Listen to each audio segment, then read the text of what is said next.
All right, what is up? We are live. Welcome back. Welcome back. Hopefully, everybody had a Merry Christmas, a Happy Holidays. Everybody had a good time. I guess, Christmas is not necessarily, I guess it is considered a food holiday, but, it's not the first thing I guess you think of when you think of Christmas is like, hey, hope everybody had a great meal. But, hey, it's at the top of our list. We're hoping for everybody's locked in for a great meal. So, the gifts and stuff can all be a great time. And, I mean, there's nothing wrong with opening up, I guess, hey, like adult gifts. Adult gifts are great. I mean, in some ways as well, too, there can be, a time in your life where you're like, hey, we need Christmas. We need the power up of like a Christmas and a birthday. You're like, hey, like, thankfully we were born at a time and when it's like the holidays are spaced up out enough, you can get through the year. But, it's also like, is a good meal outweigh like opening up a gift card? I don't know. Is that when you're moving into the adult phase, chat? Hey, when you're like, you just want to have like a good side of party potatoes. Hey, whoa. Instead of not instead of a gift card. I'm just saying, like, if we're rating the experiences, the adrenaline rush, the hit of a good spoonful, hey, of like a, we were gonna say a side chat, but that versus opening up. I mean, if you're opening up a gift as a kid, that's like pretty peak right there. You're not gonna really top that type of happiness. But I guess eating a good meal as an adult does equal opening up a gift as a kid. So I guess DM us at Remin Sampod and let us know if that is equal. But hey, I think I'll stand by it. It is what it is. A good meal. If a Christmas gift is just like a good meal, that would be fine. That would make a lot of sense. So I guess shout out to all the good eating out there for Christmas. It is what it is. Also, like we're saying, all the giving and receiving, But we got a little later jumping on here for an NBA Friday night than normal, but we still get to at least get the clutch minutes early on as well too. So I get there is a benefit to that in a way. We've got the fourth quarter starting of the NBA on Prime matchup. We've got Sixers versus Bulls. And we've also kind of got invested into this Suns versus Pelicans matchup. The Pelicans are 8-23. To be honest, you wouldn't even really think. Derek Queen is really, hey, what a win, chat. What a win. At this point, you got to be, it's difficult to say, you won the trade. You really have to, I guess in this trade was, of course, considered to be, I guess, aggressive in a certain way as well, too. But, I mean, obviously with any trade, it's going to take time. So I guess are we going to swing the other way now and say the Pelicans, they fleeced the Hawks? Would you give up 2 first-round picks now? Would you give up 3? I guess it would be 3 because, you drafted him with 1. So I guess however you technically want to count that. But, would you give up 3 first-round picks for Derek Queen right now? I don't know if it's probably, that level. But, again, just in terms of the good vibes gang in New Orleans, it does seem like Derek Queen has, of course, helped that out a little bit. You get Zion. I think we could, if we looked up Zion's games played, would we be pleasantly surprised at his minutes? Is there a chance, I was going to say, is there a chance at like game 25 that Zion's played his most minutes? I don't know if that's, because he's got to have at least one season in there where he played like 50 or 60 games. And there's that play-in run as well, too.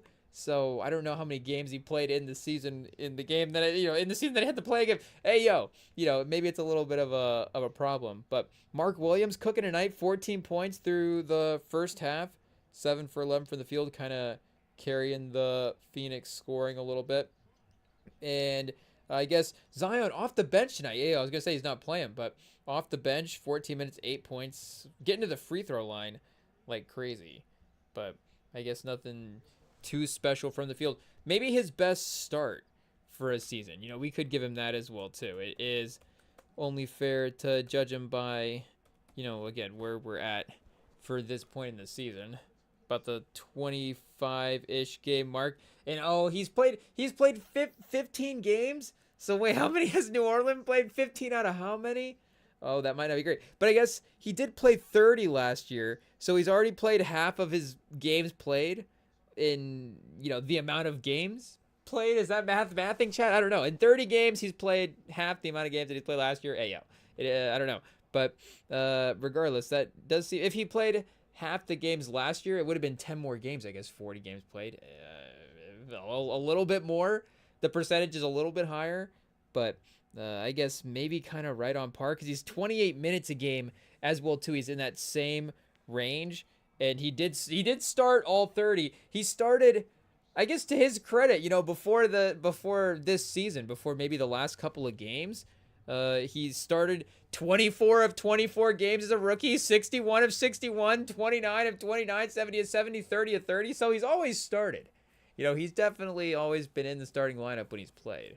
But I guess the last 5 games, or he's got 15 games played, 10 starts this year. So I guess 16 games played, still 10 starts after tonight because he is not starting. And yeah, it looks like it is this last run. So, a little bit of reduced kind of field goal usage as well too. And if he does have those kind of dynamic fourth quarters, then you can of course go to him in those minutes. But it does make sense for him a little bit more, as like that kind of athletic impact kind of guy instead of course, you're going to be funneling offense through him, because he was kind of a point forward. If we're going back to that play-in game, which might be the last great Zion, I don't know, well, I guess, what are we looking at for Zion right now? 25? So I guess we can't say it's the last great Zion game if he's 25, but I guess up until this, we should say it's the last great game that Zion has played. There we go. That might be the better way to phrase it. And the new basketball reference page still throwing us off sometimes when it's got the sidebar set up instead of the top. It is what it is. But if we go for, I guess, trying to find and I guess the play-in game stats, it's going to be difficult to find those. Those don't really exist. They're unofficial. They're official, unofficial, off the books. They're off the books games. They're not exhibition games. They are they literally are off the books. I think if we go to the game logs for this, because not everybody's played in play-in games at this point, so maybe not every, it wouldn't necessarily apply to, again, every player. But would that have been the 60, the 30 wins? That wasn't last year. That would have been 23-24, right? I don't know. I guess we'll see if we can find it here in his 2023-24 game log. That was his 70-game season, which would qualify him for All-NBA, this in the current rules at the 65-game limit. So I guess 65-game minimum. So he's been 2 All-Stars, no All-NBAs. Imagine if you had taken that gamble back in the day. I don't even know what the other extreme of that would have been. I guess is Zion, and not to sit here and start talking about certain checkpoints or whatever, but if you were just at the draft, just like sitting there like a Buffalo Wild Wings talking to some boys, and somebody's like, Zion's never gonna make an All-NBA, and somebody's like, what are you talking about? This guy's going to the Hall of Fame. You might be like, well, I don't know if he's going to the Hall of Fame, but well, he definitely, maybe he seems more on that track. And the next thing again, a couple years later, you're like, wait a second, Zion actually hasn't made an All-NBA? That's pretty crazy. But I guess this season he could have qualified in his 70 games played. What were his numbers that year? I guess 1,600 total points. Okay, shout out, 1,600 total points in 70 games. We'll do some quick math here. 1,601. 70 exactly. 22.8. I mean, 22.8, 57% from the field. Does seem like it is tracking in, at least a third-team All-NBA type of season. And they're in the playoffs as well, too. So we could definitely go back and double-check All-NBA. And, he didn't play as well. So if they were in the playoffs, well, did they win the next play-in game, though? I guess we'd have to remember. We need the play-in. Was it on the Wikipedia chat? We might have to hit the old Wikipedia and see what we got here. NBA play-in. Do we have a page? I know that we have been to the NBA Cup page in the past. So if we can find the history for the NBA Cup matchups, but not the actual play-in, not the actual playoff affecting matchups, but the NBA Cup, meaningless midseason basketball.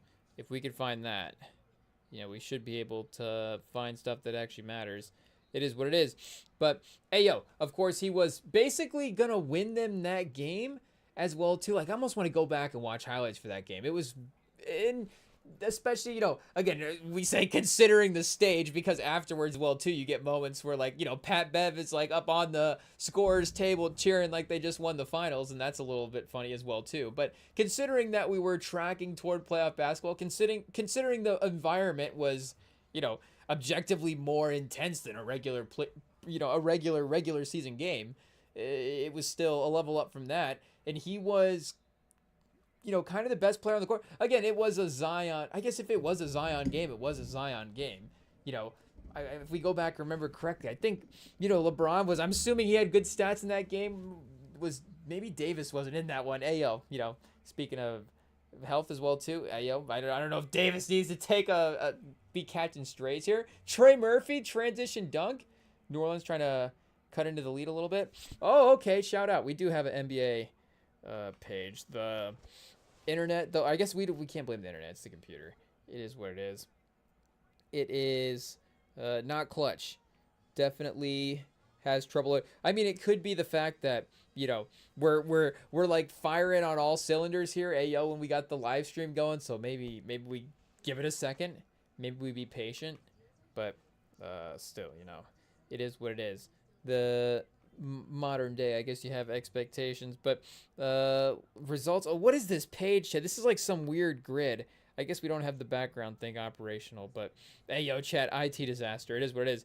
But they've got some weird league sort of grid situation for all the teams that have made it in the years. In Atlanta, 2022, the 9 seed versus Cleveland versus Charlotte. I don't even know if we could decipher this, chat. This might be a little too complicated. DM us at REMINGTOM when you crack the code of this NBA play-in tournament grid. This is crazy.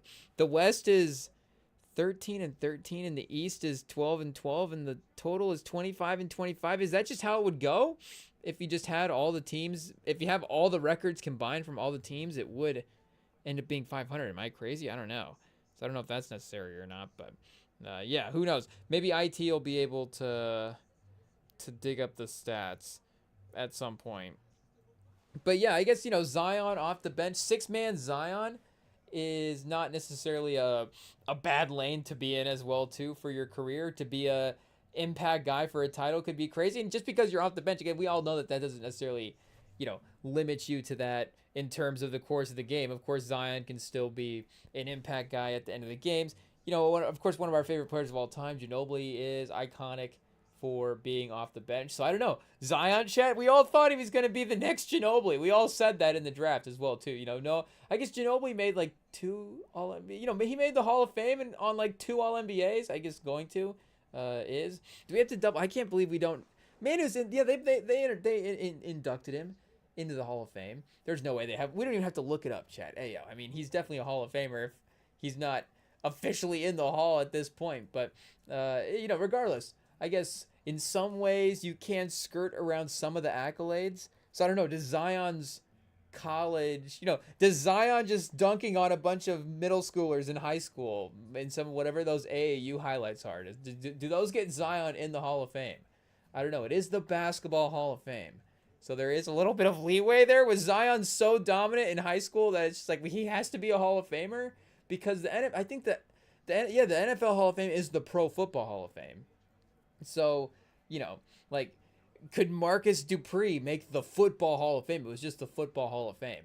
I don't know if that would count with how dominant he was, or, I guess Derrick Henry is going to make the Pro Football Hall of Fame. It's not like he needs the extra boost, but if it was like, okay, he's, I guess it's not like the Pro Football Hall, the Basketball Hall of Fame. It's not like they're arguing, I guess, for the greatest of all time necessarily, but I guess if you were including those stats, or maybe that was on his plaque or something, it's like 13,000 yards or 14,000 yards or however much he had in high school. I'm not sure, but maybe does Bronny get in the Hall of Fame if it's a Basketball Hall of Fame? It's just if it considers the whole career, the NIL, the pioneer in NIL, chat, his original NIL earner. If Shedeur Sanders can get his number retired at Colorado, can Bronny make the Basketball Hall of Fame? We'll just have to see how it goes, but who knows? Maybe Zion off the bench can still have a impact, and maybe it makes his trade value a little bit more manageable as well too if the franchise is admitting to themselves, again, we say respectfully, the player that they have, because again, we think that he can be an impact guy, but if this team is still kind of constructed to be his best player, to be him for him to be the best player, I guess, guys like Trey Murphy have emerged, and you could build around them as, quote unquote core guys, or have them as pieces to a core, regardless of if Zion is there.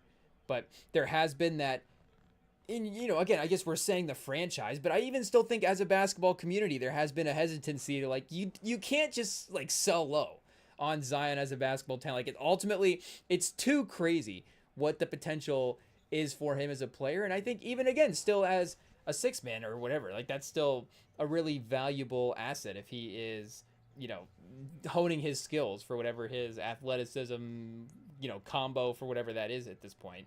He can still hone his skills to be a impactful guy. We mentioned Ginobili as well too. I don't know if that's probably not, again, the correct comp. And I don't know if Iguodala, of course, is a correct, again, stylistic comp as well too. I don't know if he's going to be a point forward, a perimeter guy in the way Iggy was. And of course, Iggy had the lockdown defensive thing as well too. So he would be, 27% from three over like an actual statistical stretch, and he could still hit clutch. We'd still take him if the death beam, I guess if the death beam pointed at the earth, we're getting Iguodala taking the shot. It is what it is. Max Kellerman made the decision for us. Unfortunately, we have Iguodala. We had a choice, chat. Hey, yo, we had Steph and Iggy, and we get it is, Iggy's a pro basketball player. He should be able to make an open three. I guess it is. Did they say is an alien guarding Iggy? Is Wembanyama guarding Iguodala in this scenario? Then we might be screwed. We actually need Steph at this. Max Kellerman didn't consider Wembanyama at the time. But how was that? Was Wembanyama even? Was he even in the articles at that point? I'm not even sure.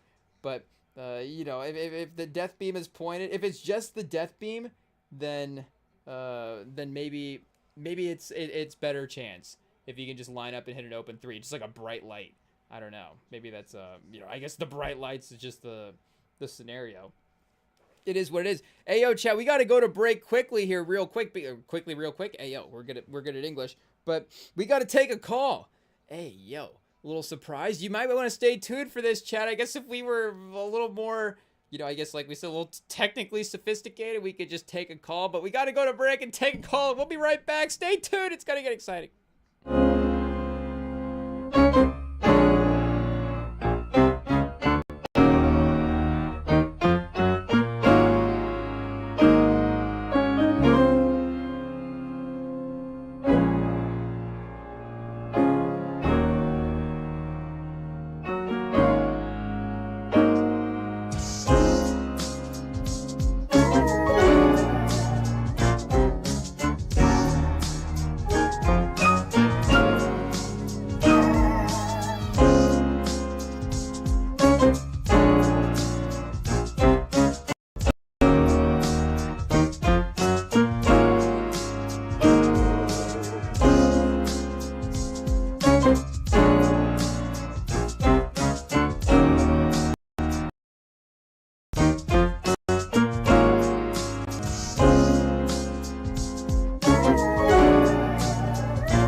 All right, we're back. That didn't take too long. We're fired right back up and ready to go. Ready to get back to the Derek Queen highlights. Derek Queen action. Oh, chat. Pelicans are only down by 1 at this point. And like we said, we got this little Sixers Bulls matchup as well too. And if I'm reading the score right, Embiid's got 27 tonight. So it's just, I guess, a resurgent night. I guess it wasn't necessarily a resurgent night for Zion. We were just talking about him. But we got Zion in the limelight, and we got Embiid having a fun performance as well too. Toasting Vucevic. Do we have to go back and look at his career numbers versus Vuce? Maybe that's if there's one thing that doesn't change, he toasts Vuce. I don't know if that's the case or not. We'll say it. Oh, I thought he was about to hit a 3 right. Oh, it was in front of Zach Collins, chat. Hey, about to hit a 3 in front of Zach Collins. Maybe that explains it a little bit more. I'm not sure, but we do also have a little bit of bowl game action as well too. UTSA kind of dominating FIU at this point. Hey, I don't know if that's going to be a chant that's going to be happening at the opposing team at some point, but 31-14 as we going into half. The Serve Pro First Responders Bowl. Whoa, chat, all the heroes on one bowl game. The waiters, the servers, and the first responders all represented. Shout out. But UTSA is having the dominant performance tonight. It is what it is. But we do have, I guess, in the world of college football as well too, we should mention quickly that it looks like our team has a coach. We have locked in a guy, and it kind of is in the direction that we were thinking as well too. Maybe we were going a little overboard. I don't know if you want to check the tapes. Did we say we were going to get Jim Harbaugh again as the coach of Michigan? I don't know if we had time for that. And I guess who knows? Maybe in a couple years, I guess we can't necessarily take off the table a Jim Harbaugh Michigan reunion at some point. Maybe the statute of limitations hasn't run out yet for him in the NCAA. Maybe we still have to wait a couple more years. But we were are we gonna get the rival Urban Meyer to go coach the Wolverines, do the Nick Saban move, coach at LSU and at Alabama? He's gonna coach at Ohio State and Michigan. I don't know if that's gonna work out.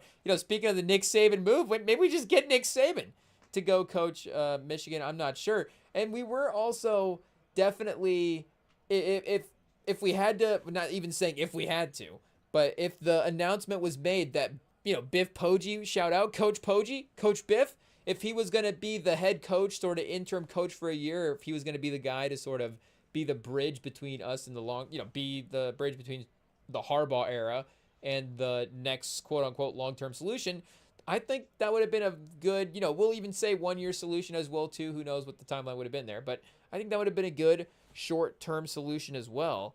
But it does seem like they have gone for, again, the experience and the I guess we'll see, ultimately, what is quote unquote a long-term option at this point. But we get Kyle Whittingham, the former Utah head coach, who is, I think they were saying, mid-60s at this point. So I guess it's not impossible to see him, coaching for 10, 12 years if he really, really wanted to commit to being the Wolverines head coach, and if he was really, really finding success at Michigan, then he could have a really legitimate run and, not even just be a short-term option. Like, this is going to be actually the next phase of Michigan football is going to be him there. But that is a really good an either-or option, I think, that, again, it has the potential to go either way, where if there is that next name that just seems like the undeniable option where it's like, okay, this guy's going to be, if we get him, he's going to be here for 20 years at this point, 25. But that becomes the thing. Like, how, what is even the timeline that you hire a coach? Like, how long does Penn State actually think Matt Campbell is going to be there? I guess if he, if he does really, really well and maybe even wins a national title, who knows? Is he, 20 years? Okay, so is 20 years the just general, I think that's a pretty good, if this guy's around for a while, a 20-year run for head coach is a pretty fair high standard, I think, to set. So it's like, okay, 12 is, over half of that. Like, we're not getting too far off in terms of, like, this is, quote unquote, the next guy. Harbaugh was there for what, 10 years, exactly 9-10 years. So if he was there longer than, Jim Harbaugh, then that would be obviously pretty impressive. But he was a really, really great coach. I mean, a hot take, a really, really great coach at Utah as well too. And we were talking about the types of head coaches that we could get, I guess, in terms of, where they're at, I guess, respectfully in the timeline in terms of their coaching experience, but also the type of football that they would actually bring on the field to Michigan. And, one of the names, of course, that was being thrown out before they, handled Oklahoma, in the first round of the college football playoffs. One of the names that was being thrown out there was Kalen DeBoer. But we just think that, I guess, I'm saying we, I was speaking for the Michigan fan base. I guess I think that the type of team that Kalen DeBoer has is maybe not necessarily the type of team that Michigan would pursue. I think the real physical, hard-nosed football teams is the way to go. And I think Whittingham does, those football teams do bring that really, really tough element on the field. And I remember listening to Bruce Feldman on Rosillo's pod after Sharon Moore ended up getting fired. And I don't remember if they were talking about Kyle Whittingham. I remember he brought his name up. And I don't remember if it was directly in that conversation or if it was just because he had, stepped down at Utah at the time. But I remember that he had made sure to, Feldman had made sure to clarify that was the language that was being used in the exchange, whatever, the transaction, I guess, whatever was happening between those two people was not, again, because Whittingham has had a great tenure there at Utah. So him stepping down was in some ways, quote unquote, like, is he retiring? Is this him stepping away from college football in general? And I think, there was like, oh, is this, sort of Saban Jr. and what's happening in the move, NIL era, driving away another one of these great legendary head coaches. Hey, speaking of Zion on the offensive rebound, following up with the dunk. But Colin Gillespie, chat, limping the Suns. They can't afford that. It is what it is.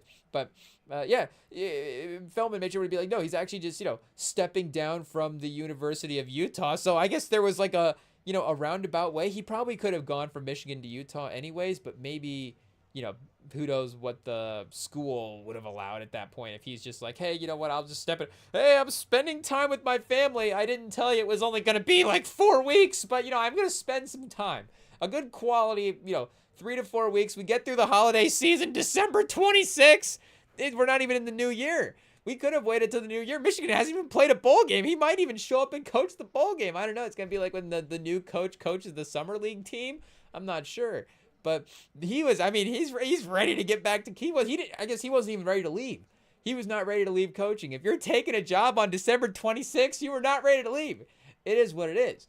So and this is, again, a great option, I think, for Michigan. I don't think there was anybody, I don't think any of the available, I'll say that. I don't think any of the available options are, I guess, quote unquote, better right now than Whittingham, but I don't think any of the available options are better for potentially, again, we'll even say like 8 years, what's the timeline you want to put on it? Like, I don't know if there's like an 8-year guy that I see that could have the, again, the quote unquote, I guess, immediate impact that Whittingham could have on this team. And again, I think, especially in the NIL era, as we know, the coaches need to be different.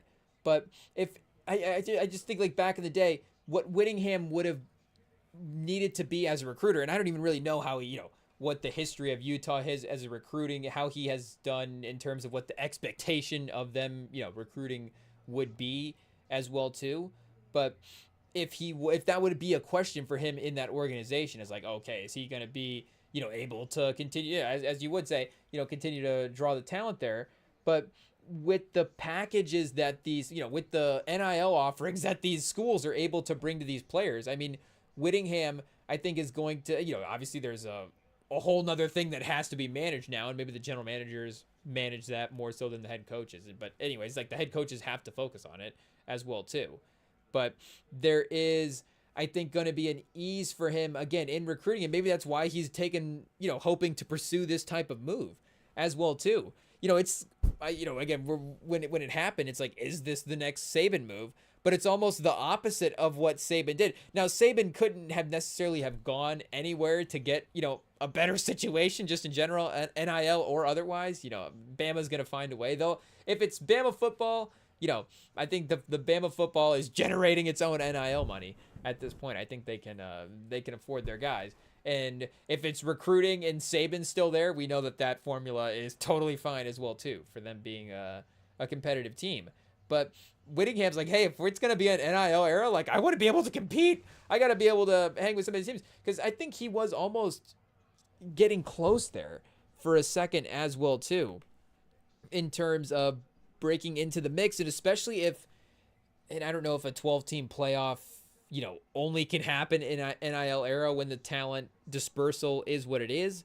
But say we're in like some sort of old school recruiting way, and maybe that actually, again, it kind of proves our point for Whittingham as a recruiter.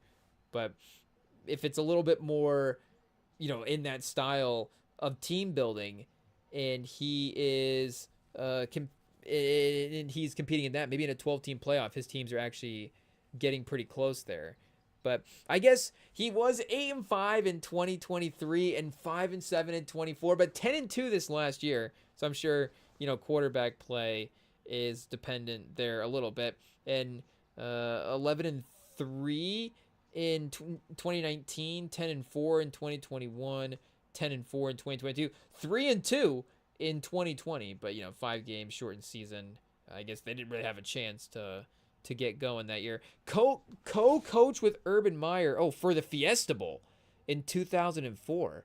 So Urban Meyer was getting ready to go to Florida, and then Whittingham stepped up, and 21 years later, now Urban Meyer's taken over. Maybe it didn't go well, Chad. I guess they won the Fiesta Bowl, but who knows? Maybe something happened, and now he's like, he can't necessarily coach directly against Urban Meyer at Ohio State, but then there was a second there if Day had gotten, I guess, he's not getting fired. He's plenty okay. So if Day had gotten fired, and then they had brought back Urban Meyer, and now Sharon Moore gets fired, and they bring in, Whittingham, then they're coaching against each other. But for the most part, and he was much better in bowls, to start his career as well, too. He has not won a bowl game since 2017.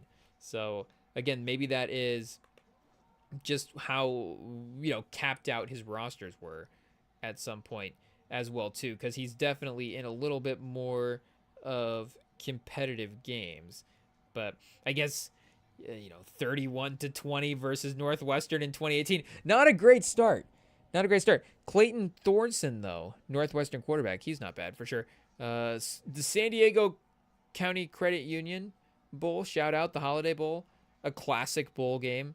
One of the most iconic, a New Year's Bowl, so definitely got to take it serious there, but not very close, unfortunately. Jason Shelley, the quarterback for Utah, 302 yards, 2 touchdowns, 2 interceptions. Isaiah Bowser, the running back for Northwestern, and Ahmad Shine, 14 for 31 for Utah. So I guess we're going to have to go watch more of Utah's offense to see maybe how his run games would scheme up, because that has, again, been a staple of Michigan, of course, under Harbaugh and continuing into the Sharon Moore era. They were definitely, building the team in that style. So he has maybe some Pac-12 influence on offense, and then the ability to, Big Ten influence on defense. Maybe it's a little bit of a mix there. I'm not sure. We have to go see who his offensive coordinators are, I guess, and what the lineage of those guys is there. Maybe just his coaching tree in general would be interesting to look at as well, too, kind of see what types of, again, systems are being drawn up there. But either way, it is, a good solution is what we're saying. He is a guy that can be a professional coach for a year or two if you need him to be, or if it turns out, hey, he actually needed to step up the whole time and can coach a extra level team, then it's perfect. Hey, this is the extra level team for him to be coaching. But yeah, from 2004 to 2011, he lost only 1 bowl game, and then missed a couple 2012-13, and then won 4 in a row and again. but lost Holiday Bowl, Alamo Bowl, back-to-back Rose Bowls, and then the Las Vegas Bowl. And didn't they have a pretty crazy Rose Bowl between one of the two? I don't know if we have to go back and double check here. Yeah, against Ohio State, 45 to 48. Oh, that was the JSN game. Kyle Whittingham game. Oh, chat. Oh, he's already been broke by the state. It is what it is. Oh, chat, it broke us there for a second. Hey, yo. The trauma's already started. We can't escape it. We can't escape it. This guy coached in a bowl game against Ohio State and gave up 300 yards to one of their receivers. I don't know how we feel about that, but I guess we'll have to see. 15 for 374. It's not even like James Harden, scoring 40 on like 40 field goal attempts. It is it's like, okay, he's just having a crazy game. He's just averaging 25 yards a catch. It is what it is. 15 catches, 347 yards, and 3 touchdowns. And Marvin Harrison Jr., I guess it's so simple looking back at this game, but hey, yo, Chad, I'm not going to say we feel stupid, because stupid is a harsh word sometimes, but looking at this box score, I kind of feel stupid. Again, I guess that would imply something about some of the other players as well, too. So I guess, Marvin Harrison Jr. can still be a really good NFL player. He is a really good NFL player. But Mbuka in this game as well, too, was 3 for 46. So it's not like, Mbuka's better than Harrison as well. So I guess, that part wasn't necessarily true in this bowl game. But JSN was, again, he had double the catches, yes. But he had 5 times the yards that Marvin Harrison Jr. had. And Marvin Harrison Jr. did have 3 touchdowns. So that kind of is honestly on par with what is happening in the NFL. Like his rookie year, Marvin Harrison had a couple touchdowns that, helped save his fantasy value that year. But JSN this year is basically an MVP candidate. So this is like one of the great offensive bowl performances that we've had. And we were like, yeah, Marvin Harrison Jr. is probably the better receiver, though. It is what it is. It's like we don't watch football sometimes, Chad. It's like we don't just watch the games. It is what it is. Oh, and Whittingham, they're saying in the halftime for the bowl game, they're not talking about the bowl game. They're talking about Whittingham, Michigan. Shout out. I guess, our apologies to the UTSA and FIU fans. FIU fans say FIU Michigan for making a move during our bowl game, but Whittingham, 5-year deal. So, you lock him in for, I guess, a good run here. But that makes sense. I think that makes sense. 11-6 overall. Coach of the year in 2008. Ooh, that was a while ago. At this point, I guess maybe if Whittingham was like, no, it seems like just yesterday I was coach of the year. I'm not sure, but that's a good move. I think if we had again stolen him from Utah, I guess we didn't technically do that because he had left already. But if he had been there, that would have been a name that we definitely could have pinpointed in general. Because who is available? Who else even is available at this point? I guess there is definitely somebody that we're not thinking of. And again, if we're considering just, we just go vulture a guy right out of a spot. And like we mentioned before as well, too, maybe coordinators, like, speaking of the Chargers, even not Harbaugh, but Jesse Minter was a name that was floated out. But I think Minter might have a statute of limitations as well. I'm not sure. So I don't know if there's some extra stuff we have to look into there. But this is great. So 177 and 88 in 21 seasons. So imagine the best coach in the history of Utah, chat, and he could just not even be the first thing that you think about when you think about his tenure. Shout out to the Utes. Shout out to the Utes. But, I mean, if he wins a Big Ten, just one Big Ten title at Michigan, that wouldn't match a 20-year run in Utah, would it? Would that match the Las Vegas Bowl that he won in Utah? I guess if they won the Rose Bowl, does that mean they won the Pac-12? Or they lost the Pac-12? I don't even know. This was back in the 14 playoff as well, too. Ohio State was 7th that year. Utah was 10th at 10-4.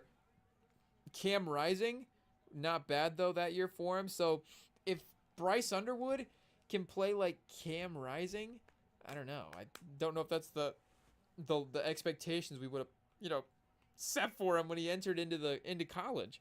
But that was a productive season as well too. But I guess if it results in losing to Ohio State, I don't know how we feel about that.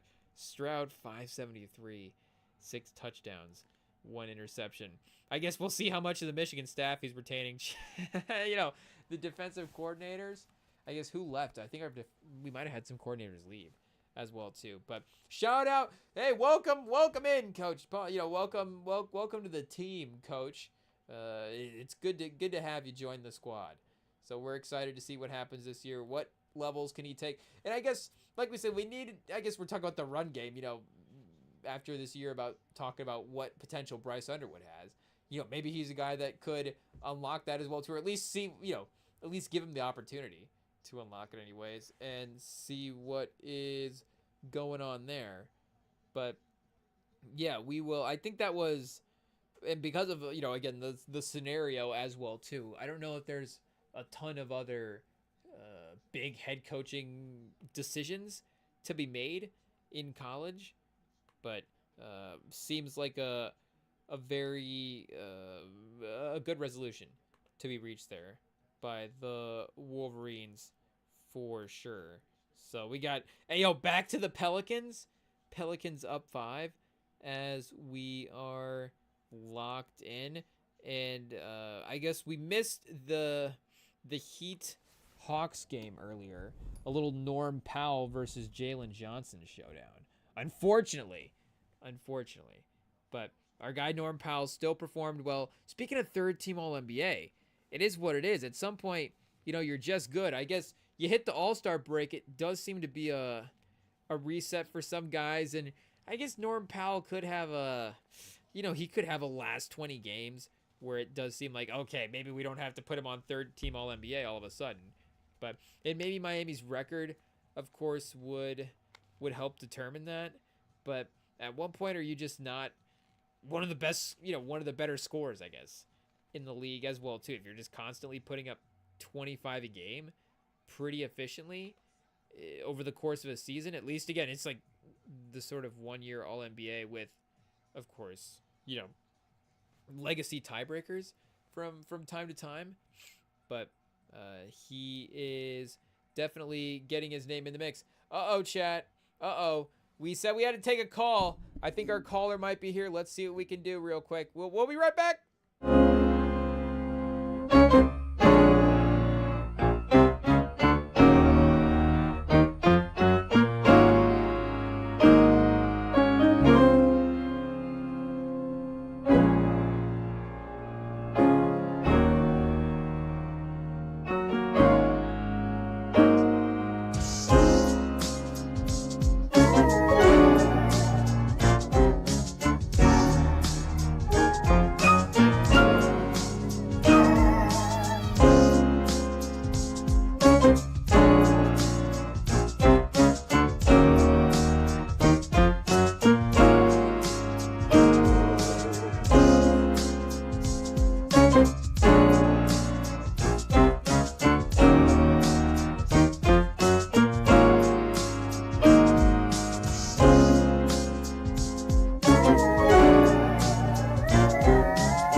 Okay, we're back, and we hate to spoil the surprise, but I think you see the familiar chair, you see the familiar setup. He is here. The man is calling in a Christmas present from the Rem and Sam pod to you guys. So, you're gonna want to like it. Tell a friend, call everybody into the room, tell everybody to gather around. We need to get on the radio, because I was, for some reason, randomly thinking about the other day when just, like, families used to gather around the radio and listen to stuff.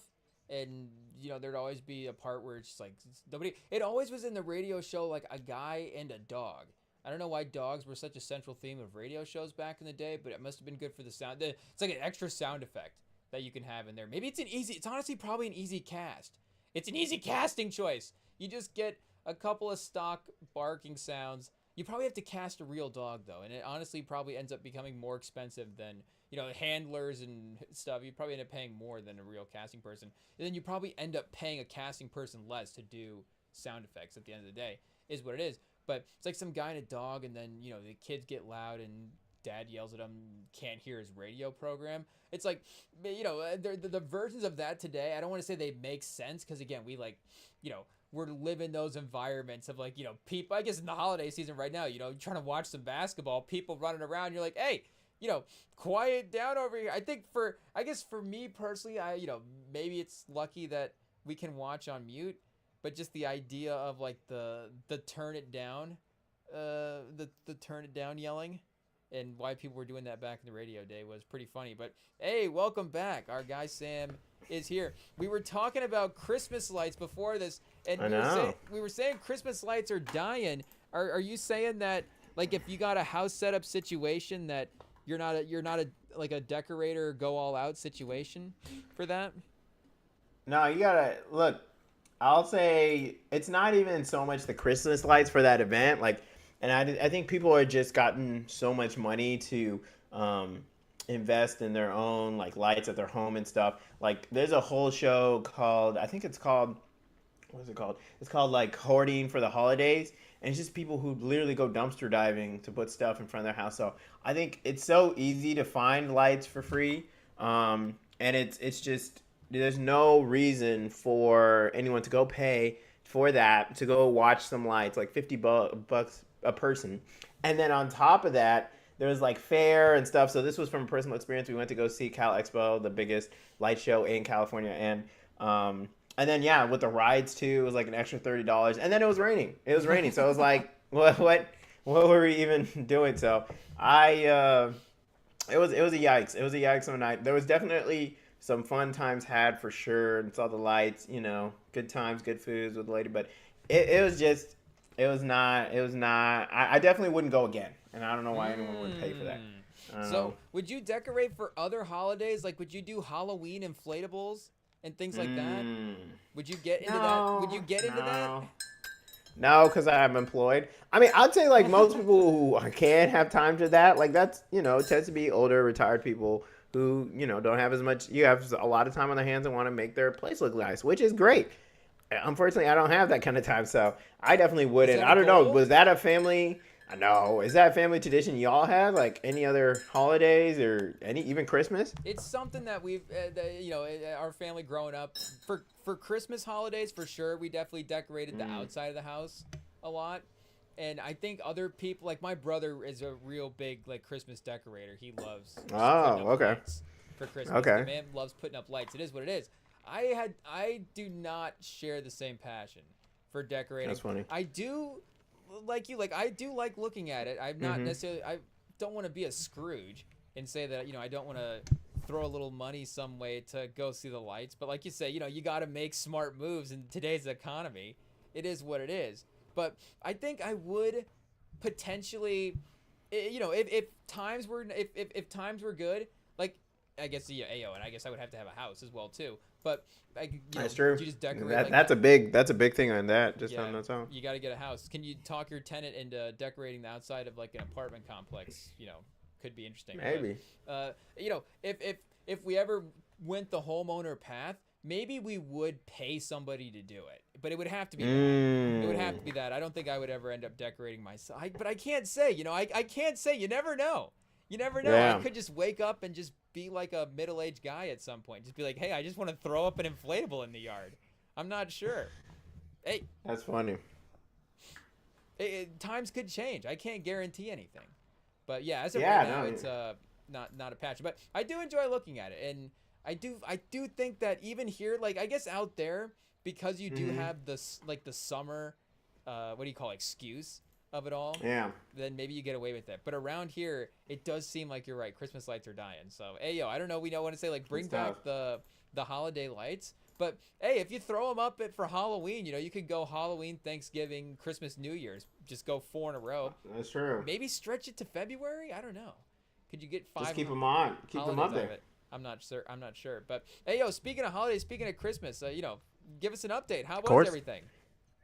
No, it was great. It was great. It was me and Naya, friend of the pod, hanging out, and yeah, it's been crazy rain. So we were supposed to have some guests, but they weren't able to make it because it's insane weather in Northern California right now. Prayers Mm. up for everyone affected by the flooding, but we're all safe. But Oh, good. yeah, no, it was good. It was good. I definitely would say, yeah, got a great gift. Finally got Switch, a Nintendo Switch. I haven't had a Nintendo Okay. device Yeah. since I was like 7, 8 years old. It is the one because like the two's out, so that's when you get the one. Smart tech things. You Oh get wait, the what's the? I generation didn't back. even think So, about like extra generation switches. I'm like an old yeah. man. I just keep up. It's like, wait a second. There's what PlayStation are we on? What's the difference between a Switch Yeah. 1 and 2? There's like small differences. I think the like screen's a little different. Like there's some changes to it, but like it's not worth the It's upgrade. not a But major like overhaul. yeah, but of course, it was sold out and it's like the Mm. PS5 when it first came out, except not as good. So no, definitely enjoying the Switch. I would say, and this is something that has been talked about before. Nintendo is kind of the worst, and I mean the worst in terms of getting video games of like any of the high big people, and it's kind of because it's similar to Apple, where they make the hardware, but they also make most of the software that people actually play. Like they develop almost all the games that people play, so they can have ridiculous practices like you have to pay a yearly subscription just to play games. Like Mm-hmm. not buy games, not be online, not nothing, just to play the game. And I know technically I've also heard like they changed the rules so like when you do buy a game, technically you're buying a license to play the game. You don't actually own the game. So it's a lot of dumb, weird things with them. And then of course, they're developing all the biggest games for their platform, obviously like Mario and all that. So they can just keep it at full price even though it came out a decade ago. Like it's like why am I looking at a game that came out in 2008 and it's still like $60 and you're trying to buy it online? It's insane. So again, super grateful for the gift. Will be getting games, but it's gonna take a little bit because they're ridiculous. I mean, even when you look at like Xbox and PlayStation, like first of all, it's like I mean, so they're the online thing for Nintendo. It's only like $4 a month, but Oh yeah. for PS5 and Switch, they are like or PS5 and Xbox, it is about like 12, 13 a month. But that also includes a whole library of games that you can play for free. And obviously, you don't need you don't need to pay PS5 or any PlayStation or Xbox or Microsoft like a yearly subscription to play any game. So I don't know. Anyways, that's a little rant. It was So it you're was saying annoying it's like yesterday. going to the gym, like you pay for like a gym membership, but then I have to like put quarters in the bench press to use the bench press machine? Exactly. No, exactly. No, that's exactly it. And then but then the quarters instead of you're paying the full price of the actual equipment, Oh yeah, I but have to you like buy a don't, bench press but every you time. gotta, exactly, but you gotta leave the equipment at the gym. Yeah. So, if you stop paying your membership, you're done with Yeah, I don't get to you keep my can't, bench press anymore. exactly. It's dumb. It's dumb. So But, how Nintendo was needs your to step it Christmas? up. Yeah, they're tweaking. But they don't, it's like Apple, they own the hardware and software, so they don't, no one's going to challenge them. So it's Yeah. all good. It'll be all But right. what games I'll are you live. going for on the Switch then? I like the usual Mario ones. Yeah, Definitely classic. the main one I want to get is like the Mario Party because the main reason why I wanted Mm. the Switch is to play like with a lot of people, and that's one of the weaknesses with Xbox and PS5 is that they're more featured to like single player games or like co-op where you play online with other people but they're on their own devices. So, but thankfully Nintendo like they're more of a family thing. Like of course everyone knows there's like Wii's and stuff like they've been doing this. So, Yeah. yeah, I mean, thankfully it did come pre-downloaded with like some ancient games, but Yeah, I did get I think Super Mario Party, which was pretty fun. So definitely we'll be playing that more. And then there was some other combo off-brand Mario thing, but yeah, looking forward for. But I'll probably get Mario Kart. You know the basics, like any probably some Super Mario games. Who knows? Yeah, That is but true, though. I do remember in college that like because I mean, by the time we were in college, the Switch was already like a big deal, and it was yeah, definitely more like the group game thing. Like we definitely had, exactly. times where it was like, we're just gonna be playing 2K deep into the night, and it's just a couple of guys hanging out. But if it was, like a weekend and we're like, like a Mm. big party situation, it was never like, like Xbox games. Because I remember like my older cousins or just like older people, like older teens that we knew growing up, they would have Mm-hmm. like Xbox linking parties where they would have Oh like wow, 4, 5, 6 Xboxes and have to exactly. link them all together. But yeah, it Yeah, just felt like instead of that, we would just, or you just like play online now as well too. yeah. But if it was like all those guys together, yeah, you would just like kind of go to the Switch and like all the Mario Mm-hmm. games. I don't know if like the Wii was necessarily like Wii Sports was like the party game in the same type of way.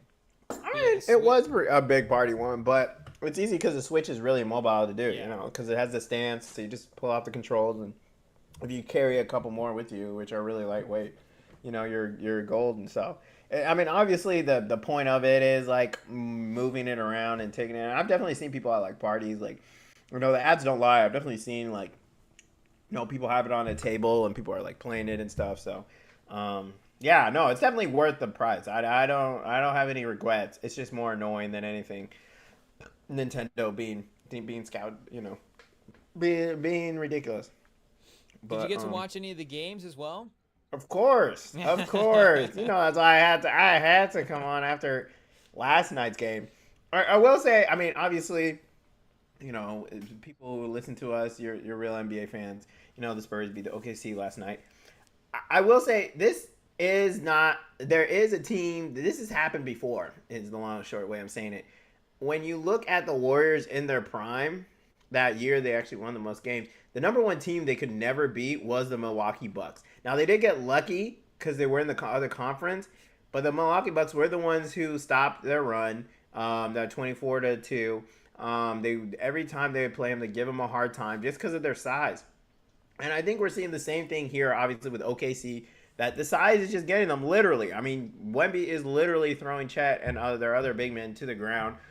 He's doing whatever he wants inside the paint. And I don't know. I mean, I think, and that's one of the questions is like, if they face up against, like, I don't know, a bigger team like the Timberwolves, Denver, like, are you as a Spurs fan ready to say you think they're better than them? Because I think you look back at those Bucks teams against Golden State, like you're like, or even like the Bengals, against the Chiefs, you're like, okay, they can beat the top team for sure. They're built to do that, but can they really beat any other team? Like they're not at that level, right? Like you're not. I mean, I guess that's you day after. Would you put Spurs as 1B, 1A up there, or do they just kind of always have OKC's number? I kind of think we might be more like the OKC team from against those Warriors teams. And I know, we're talking about the Spurs going up against OKC, and I'd have to go back and look at the Bucks regular season against the Warriors because you're right, that was like, the Bucks still had Giannis at that point. Yeah, But was Jason Kidd the coach? Was Thon Maker on that team? I think It was so. just like I don't know if he Yeah, was the overlap, but it was like when they were like getting all those types of athletes. So it was yeah, a weird matchup, but OKC was that as well too because they would have Durant and Ibaka and Adams and like Enes Kanter or Enes, Freedom as well down too. Like they would have all those guys. I don't think they would necessarily play them together, but they would have these major big lineups, pound the boards, and Durant, that's of true. course, one of the great shot makers, Westbrook with his athleticism, and then unfortunately, they had the situation in the 7-game series the way that they did, and Clay just had a great moment in Game 6. It's the greatness of the Warriors team as well. But, and I don't know, this Spurs team, the playoff experience, we still don't have. I get at this point in a playoff series, yes, I guess. I'm still worried about Denver as well. I mean, how do you not, after that OKC or after that Denver Minnesota game, not be worried about them as well too. But that was my takeaway was actually that I do think San Antonio is on a level with these teams, and I think that maybe OKC and Minnesota and San Antonio and maybe Houston as well too, because they looked really dominant They look against good. LA. Maybe they are slightly closer to OKC than we thought, or maybe OKC is just having a little bit of a dip in the season. Who knows? But maybe the West overall is a little bit more even, and the Spurs I think are a part of that. I don't know if we're necessarily like way better than everybody else at this point, but I think yes, I think it's we just beat the Thunder 3 times in a row. I don't think you can say that the Spurs are not contenders in the West at this point. I don't know. I maybe I'm just a biased fan, but I think we're contenders. I think we're contenders in the West. No, you are. I think it was just more of like they, are we doing college football logic where they're like they beat OKC, so that means they're the best team in the NBA. Like I don't know if I'm ready to go that far. Yeah, I think especially after watching, Jokic drop 56, 15, and 16 or whatever the heck he put up. So I think that's the point is that, and I think similar to those Bucks teams, it was like a team that was really athletic, really tall, really long, built around one Hall of Famer, and that like there's nothing you can do against. But some teams that are bigger, have like a little bit more defensive pressure, can spread out the ball, I think could actually give them real problems. And I think that's the thing that why it's different than that OKC team, because that OKC team had Hall of Fame talent besides Durant. Like I think Westbrook for sure, like he wasn't at a Hall of Fame level, and neither was James Harden, but they were definitely emerging. I just mean in terms of like that OKC team, I think was actually on the Warriors level. Even if the Warriors were like in the regular season an overall better team, I think that in a playoff scenario, those teams going at each other for 7 games were kind of even teams. And I think that could be the case for San Antonio against OKC and for these other teams against each other as well too. So your answer is actually yes. So you think OKC or Spurs are 1B in the NBA?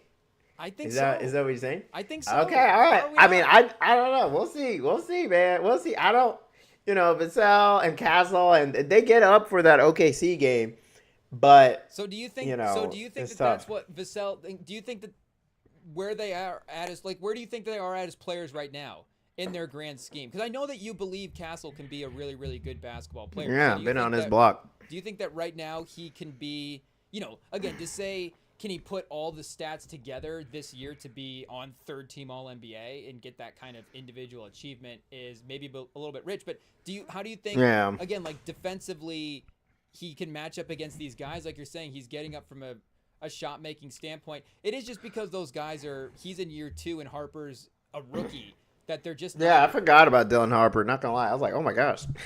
Like what do you like while you were watching the game? Yeah, I was like, oh geez, I forgot he was the 2nd pick, right? Yeah. I was like, oh geez. Because he's been off the bench this year as well too. They had him that's crazy. injured, or he was injured to start the year, so it took him a couple games to get warmed up. But he is more just like a defensive guy right now as well too. He still is not even offensively where he needs to be. Yeah, that's true. So I think that in terms of them being 1A, 1B, like I think right now they're a competitive team, and yes, they can get better offensively as well too. But I think it's clear that defensively that they are a good matchup for OKC for sure with their athletes. No, that's true. That's definitely true. I mean, you guys won the last 3 games. They kind of remind me more of the 76ers if Joel Embiid was actually good. And that there's a lot of good young guards, a lot of pieces, and Dylan Harper, I think, does have, potential to maybe go higher. I mean, shout out to Stephen Castle. All my picks are doing well. Jalen Johnson, shout out. But and hey, look, Jason Tatum. I don't know. Do we just need to do like a quick random guys draft? I was saying that because Norm Powell's one of my guys who's been having a good year as well too, and him and Jalen Johnson played tonight, and I was like, we should do a draft. Because I thought you would take Jalen Johnson. I would take Norm Powell. So every day of the week. Hey, he's younger. I guess you got my guy Castle in the draft as well too. That hurts. Yeah, Castle, he's good.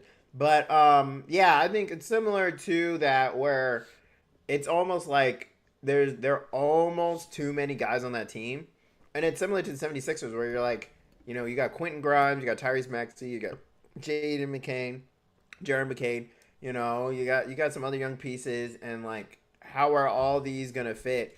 And thankfully, your team does have a pecking order, but they all are kind of in their own way to be that number one. So I think your team definitely has a lot of really good players. Maybe some all-star potential for sure, but I don't know if we're thinking Hall of Famer, and I don't know. Even though I want to say definitely the Timberwolves definitely beat themselves in that game against Denver, but watching that game against Denver when they're fully healthy, I do think they are clearly the best team in the league, and I Denver, think I think it is by a lot, and I think you look at a lot. like I think it's by a lot. Yeah, I mean Jokic is just he's just different. He took his B-ish team and beat a fully healthy Timberwolves and got in their head. And it wasn't so much like the specific for me personally, it wasn't so much like the plays he made, which were outstanding. He was like 12 of 15. I think I saw from three, he was 4 of 6. Like he took more than half less of free threes than Edwards, but Edwards only made one more. You know what I'm saying? So he's just on a different level. And it was in those moments in OT, if you actually go and watch like the things that he didn't do with the ball, like the way how locked in he was, him recognizing plays, him recognizing situations, it's the reason why they won. It's clearly the reason they won. Like when he hit the free throw and they're just all standing there, he's like screaming at his guys, like, what are we doing? Like he's always trying to get the ball out. He like the technical he got on Edwards, like him getting slapped on the hand. Like he reminds me a lot of Tom Brady of he's gonna make the right play at the right time. He's not gonna beat himself. He's not, and as obviously the best passing center ever, passed. I can't remember who for the number one in assists. Like he's on a tear right now, and if he can get teammates who are healthy, who are showing up, I honestly like they were the only team. I think they took OKC to 7, right? Am I Yeah, am I last wild? year I think it was 7 games. exactly. So they are clearly the best team in my opinion in the league, and I don't know. It is as long as Jamal Murray plays at a semi goodish level, like you just need a B plus out of him. I think they honestly can get another ring because unfortunately Chet's weaknesses are being shown right now. He is just too little, and it is Yeah. fun and stuff against in the middle of October, December against the Wizards. They're gonna put up 50 and win another game. Like they're gonna do great in the regular season, but when someone's actually zeroed in on them, like the Spurs are doing, then they get beat. And they almost lost to the Pacers. I think that's something like honestly, like I really do think Tyrese Halliburton could have beaten them last year if he stayed healthy. So like I don't know. I do think like the top end, like you say, is actually lower than we think. And I think Denver after yesterday clearly showed that they're the best team coming back from 9-0 run in the OT again from the other team. So there's a couple things there that I definitely want to mention, but that was, and I will admit that like yesterday I was not as, especially after the Spurs game, and it's like, we've got this team 3 times in a row. I was a little, in and out with the other 3 games. That Knicks Cavs game ended up being a great game as well too.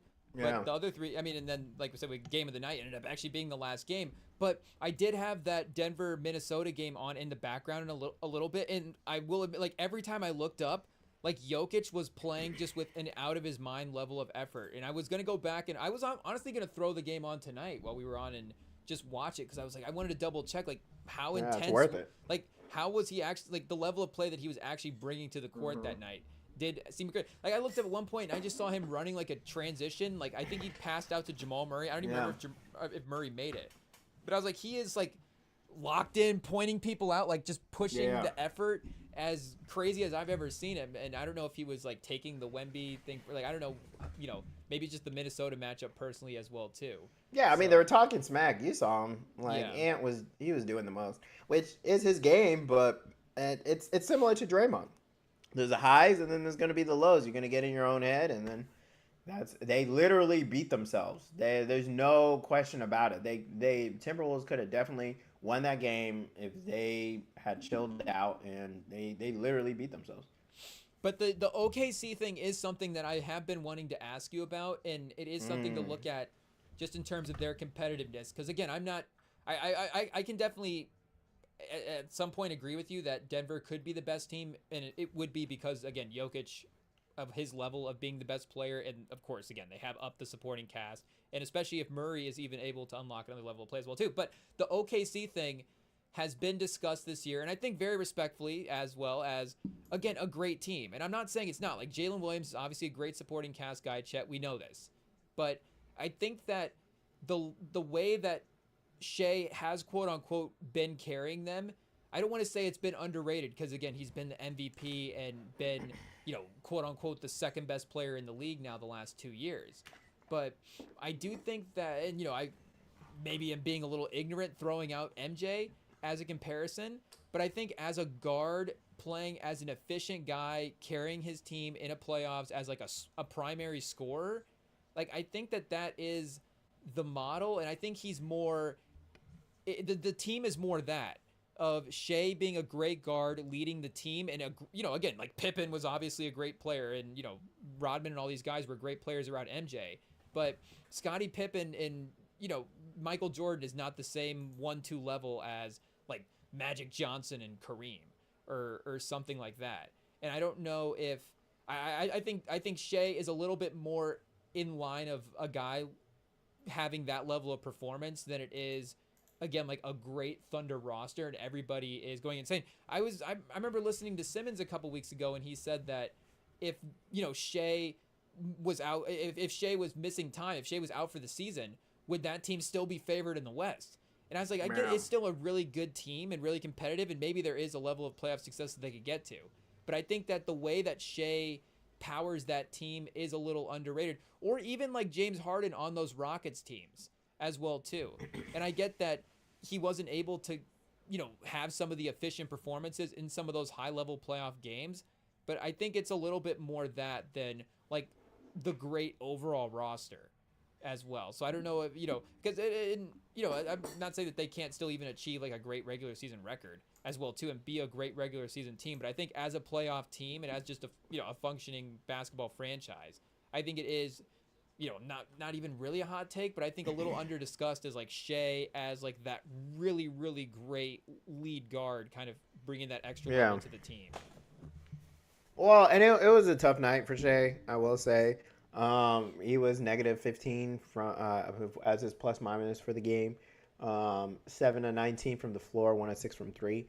So I think it just goes to your point of like, if you're able to focus in on Shea and really stop him, we really haven't seen that next level from Jalen Williams. Like Jalen Williams is a really good defender. And he did have great offensive moments last year as well too, like moments. Yeah. And he's aggressive, but he was also 5 of 13. Like Curry played great. Curry in his prime, it was great. But every once in a while, he still needed Clay. He still needed Draymond to show up, give him a triple double. And of course, we don't want to overreact to one game, but this has been 3. You know what I'm saying? Like this is bad. So I think the Spurs have kind of given the recipe, like they love to say in NFL stuff, of being the OKC, and it's like really like any other team with one really great player and good cast is, just focus in on that really good player, make it like as tough as possible. And the tough part is a lot of times it's like what the refs are going to call. So if they're going to call every little thing, like, SGA is still going to have 20, 30 points. So I know I totally agree. I think, I've definitely heard about it, like, SGA playing at an MJ level, and he's definitely putting up the points to match. But we haven't seen really that clutch nature. Like, even when you think of the finals run, like, was there really, like, is there a standout SGA moment you could think of? Like, I can think of 20 for Ant, and of course, that's the kind of player he is. But even for Jokic, like, even in his championship run, there are those plenty of moments. We know the 55 piece from Giannis. Like, you look at all the great teams that even won recently, their players have showed up, and there wasn't, personally for me, you go back to that finals, and what was the main takeaway? Oh my goodness, Tyrese Halliburton might actually do this. Mm-hmm. So, and if he wasn't injured, I think that's the way it was supposed to go. So, honestly, I think if everything went right, this wouldn't be a topic at all, to be honest. Again, it would be a topic that SGA is playing at a Hall of Fame level, but it wouldn't be a topic as terms of them being champions. I think Tyrese Halliburton would have won the championship, and then they probably would have tanked or something with him, or would have kept going this next year. But I do honestly think that the Pacers were supposed to win the championship. They had the team. They took them to 7, and they didn't. And unfortunately, it is unfortunate. But I think Tyrese was the standout player from that series And I think and that from the playoffs. his clutchness, I think, was proved a little bit earlier this season, where they had, again, such a great start to the season, where it was because in the playoffs last year they were a real dominant team. We'd have to go back, in some of those finals games were closer, but a lot of their wins were by a lot of points. Whereas Yeah. to start this season, it did feel like the recipe was, sometimes they'd be in close games and have a moment where Shea takes over in the third quarter and puts the game away, or just in the fourth quarter is clutch and ends up sealing the game. And I think that, like Tatum and Brown is another good comparison as well too, where, Tatum can win a finals and have Jaylen Brown win an MVP. I'm not putting it off the table Exactly. for Jaylen Brown or Jalen Williams to never win a finals MVP. But I just think right now that it would be that Shea sort of, again, top level performance, and he would have to be the main guy for them to continue to make the run. But I think that that's what we're saying in the Western Conference now. It looks a little bit more open because now that, like you're saying, like Denver could be considered the best team, and maybe it's just a little bit more matchup based as well too. Because I still have hesitancy versus like Minnesota versus OKC, but I mean again, like San Antonio's a little proven versus OKC, or Jokic is a bad matchup as well too. But Minnesota has been proven to be a bad matchup in the past against Jokic, or like you're saying, they could even be a bad matchup for San Antonio. So I think that the regular season stuff that Shea was doing was, yes, obviously proving his greatness, but for the overall Western Conference thing, like I think that, like you're saying, it was the landscape itself is definitely a little bit more even at this point. But the Rockets as well too, we haven't even really even mentioned. Yeah, as they've been playing great, competitive team consistently, and they're right there. But I mean, were you picking the Thunder before the season though, or were you picking the Nuggets to win? Like, has this changed like your overall thoughts on the season so far, or is it just kind of caught you up to date on where we're at? Yeah, a little bit. It has changed my view on it. I think for Denver, it was always like, are the new pieces going to gel well enough with them? I think, and then shout out to Russillo. He was the one who actually picked Denver at the beginning of the year. I didn't really have a pick because, again, like I mentioned, I didn't really see anything great from OKC. And again, SGA scored points, and shout out to him. But when you get to the playoffs, it's almost more of an emotional thing, right? Like it's almost you have to be extra because that's how it is. The Warriors were beaten in that game 7, not well, I mean, pretty much not when Kyrie hit that shot, but essentially when LeBron had that block. I think you could just tell the energy had changed. Like you kind of just knew Kyrie was going to hit that shot. And Yeah, I think there's just moments in playoffs where you're just like, oh, they're beaten. Like I don't care what the scoreboard says. And it's because they're still human beings. The players are still human beings on there. And everyone wants to win so bad that, yeah, I mean, a quiet 30, maybe nice. You slip in there and get some free throws and stuff. But that's not what's going to energize your team. And especially in the playoffs, you need the other players, and you need to energize them. And that is partially also play on the court. So I guess this is a long way to say, and again, this is for a championship team that's done it, mind you. So, it's similar to, like you said, the Celtics. Like, there's always questions with their offense. Like, do I really like this offense? They're one-on-one players. Like, is Tatum really the guy? And they still won because their talent is just so good. And I think that's the same way with OKC. Like, their brute force defense is just so good that it kind of doesn't matter if they have the emotional grab on the crowd or whatever with their team. But it is a concern. It is a concern, and it's why I definitely would be worried just because this team doesn't really feel like it has an emotional leader, Like, Lou Dort's tripping some guys, the Chet and SJ may say something. But, like, Caruso's that guy really kind of when he checks in the game. Yeah, no, Caruso, and that's the thing. Caruso actually gives me the most confidence on the team in terms of the other players besides their big 3. Like, I definitely love watching Caruso on this team. He seems like, going out and doing his thing. And he almost won the NBA Cup game for the play against the Spurs for him. That's the Yeah. closest one we've played so far, and he almost won that one.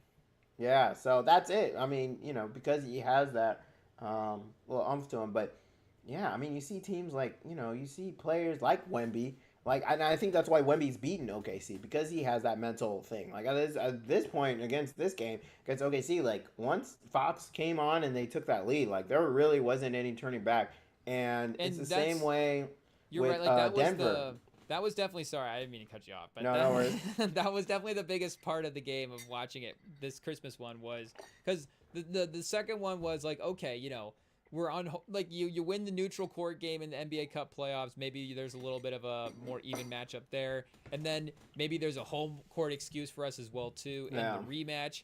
But this time, like you're saying, when we got the lead, it did feel like they were like, oh, we can't beat this team, like we Yeah. can't win this game.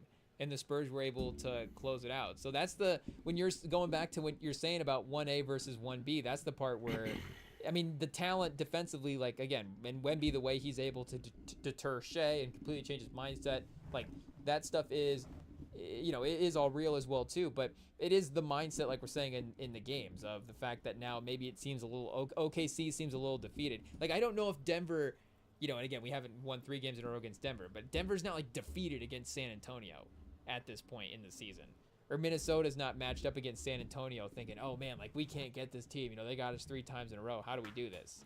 So that's why I don't know if we're gonna like totally emerge out of the West, but the OKC matchup is looking a little bit more favorable. Yeah, and to be honest, have you ever seen like those NFL memes where it's like fraud alert, fraud alert? Like, we're kind of, I mean, you look at scheduling things similar to the Broncos, the Colts and stuff. So no, it's just shade, but during, of course, shout out ESPN for the stats. During their 24-1 start, only 3 of their 25 games came against Detroit, New York, or any teams in the top 6 in the West. Like only 3 out of those good teams. But 21 of their 57 games, or 37%, are scheduled against those top tier teams. So this is the real part of the season for them. Exactly, we're seeing the real cracks, and they're like, oh my gosh, like we actually have to try. Like I have Wemby yelling in my face again, like, and he's gonna see Chet's gonna see that clip a million times. They actually have to deal with that. And it's one of those things where it's like, I'm pretty sure Ant can mentally handle being ejected. Like, I think he's all right. He's going to keep doing what he's going to do. Is this team going to emotionally handle this storm? Because, I mean, honestly, like, besides, and again, they went to 7 against Denver. But, like, you pull up the playoff run they had last year for this championship. They beat Memphis. Are we being for real right now? Like, Memphis, not a question. They beat Denver in 7, which it's still, I mean, they blew them out in that last game. It was bad. And it was at home as well, I want to say. Yeah. And I don't know. Honestly, like, I don't know what the heck happened there. I think, I don't know. I'm looking at the stats right now. People crap the bed. But that was the one time they had the emotional win. Like, they were like, we're going to lock in and win this one. So I would say that's obviously their best win in the playoffs. And then they beat Minnesota, in 5. And again, Minnesota, like, they're still there. I think they were still personally gelling. Wasn't Julius Randle in the middle season? Maybe it was at the beginning, but yeah. So they're still gelling with Julius Randle. I mean, they just need to tell him to stop shooting threes. But I think they definitely have more chemistry now. I still don't think Gobert should be starting over Naz Reid, but whatever. And then they go to 7 against Indiana. Like, so honestly, like, it is a little bit of a cupcake ride. Like, that Denver win, like Denver, honestly, that game 7 is their best win. And like for that, that won them the championship besides Tyrese being hurt. But beyond that, like this team hasn't done too much. Like you look at their past runs, Dallas beats them in 24. And then they haven't been to the playoffs since 2020 when he was, super young. Yeah. And then the Clippers. But yeah, I mean, it was only a second rounder against Dallas, and they lost in 6. No, it was 5. 6. No, Dallas was 6. Yeah. Yeah, Dallas was 6.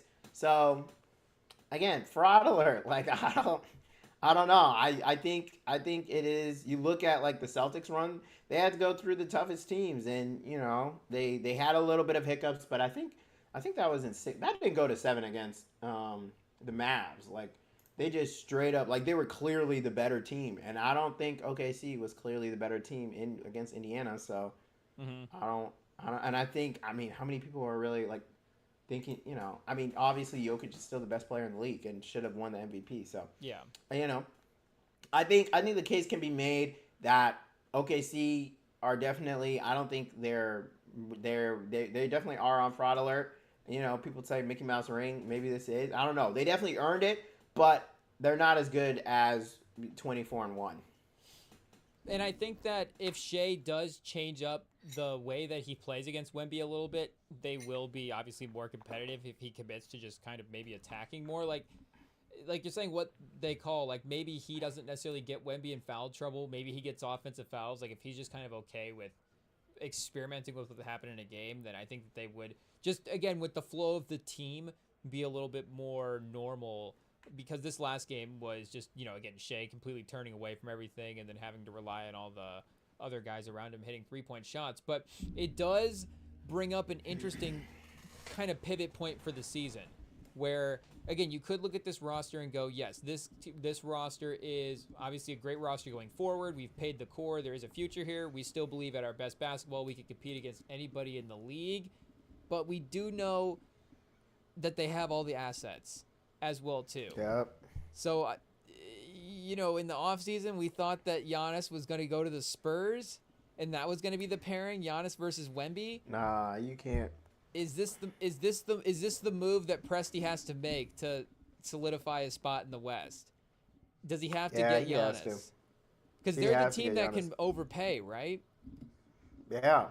Just throw as many picks as you want. And I guess the main question is who's going though? Is it Chet? Like, does it have to be Chet? I mean, you threw his name out there pretty easily, and I was going to say, like, I mean, if you're going to give up a spot in terms of whose minutes as well, too, I mean, Chet's a great foundational piece going forward, but, I mean, who are you going to get better in a trade back than Chet as well, too? Like, Chet's a pretty good foundational piece if you're Milwaukee.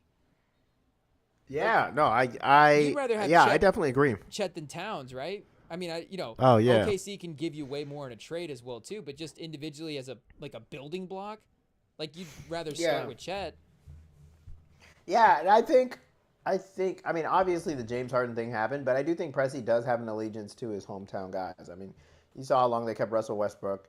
They kept KD until he left. I mean, I think James Harden was the main one, and, everyone makes mistakes.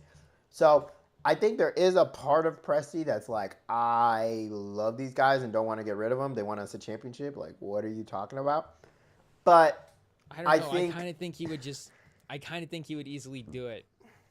Well, and that's another thing is the Bucks don't really want to trade him, right? They really, really want to keep him, but has even OKC though their team made definitely the don't offer deserve him.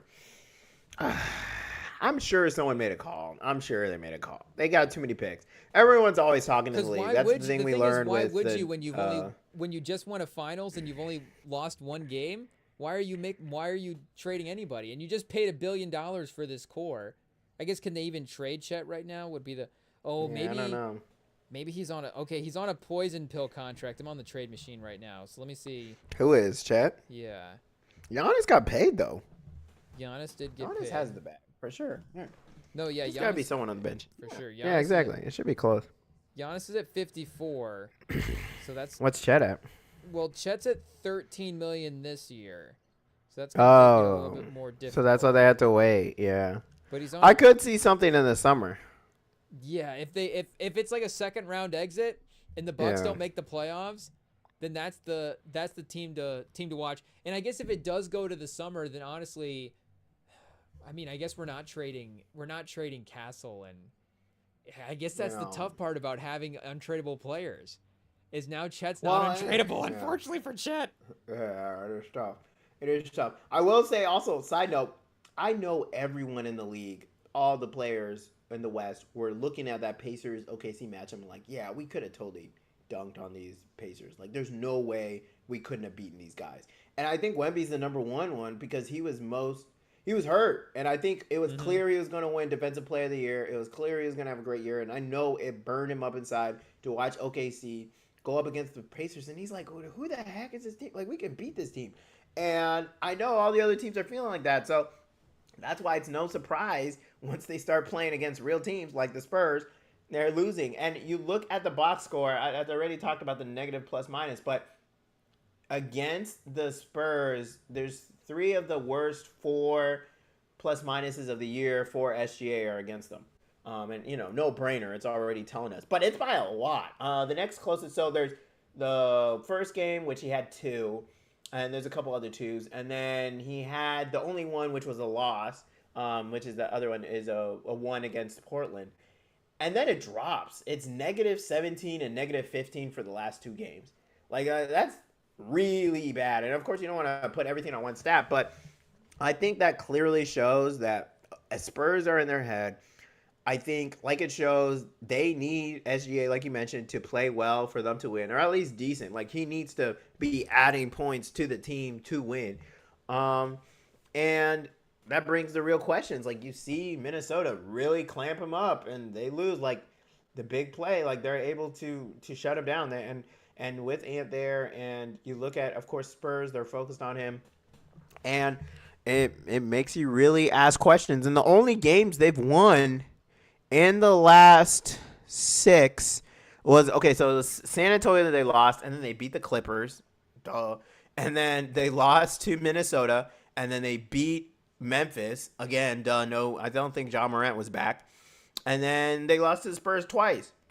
So, like, honestly, like, I'm looking at their schedule. Right, they don't really have a good game. I guess they beat Minnesota earlier in the year. They did beat the Warriors, but I would go again Denver number 1. I think they're number 1. Number 2, let me pull up the standings just so I don't miss anyone. Also, shout out to Ja Morant being back. Hopefully no gun celebrations were had. Ja Morant to the Thunder? No, they wouldn't take him.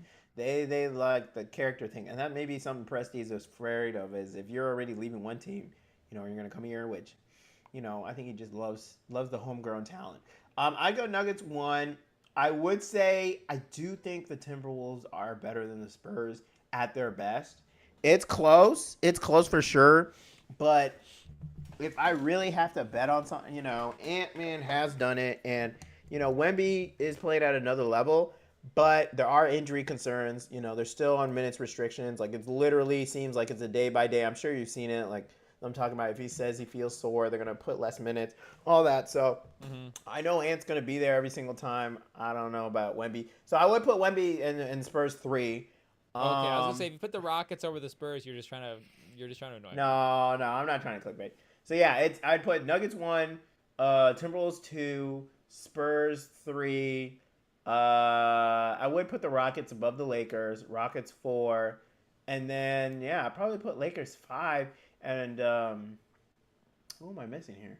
I said Thunder. Oh, where the Thunder at? Okay, so it's So it's Nuggets 1. I'd still have the Nuggets 1. We're doing this live on air. What are we doing? No, Denver 1, Timberwolves 2. No, Denver 1, Timberwolves 2. I would put the Spurs 3, and then Thunder 4, and then Rockets 5. I do think Thunder are better than Rockets. And then the Lakers 6, and okay. But I don't know. And then Suns, and then the rest is like the order on the standings. Which, shout out to the Suns, looking kind of good. Was KD the problem? They're literally like the chemistry was definitely the problem. So KD was the problem. I don't know. It's looking sneaky. What's your rankings? I would probably, I would be biased and pick San Antonio. I'd probably go Denver. That's valid.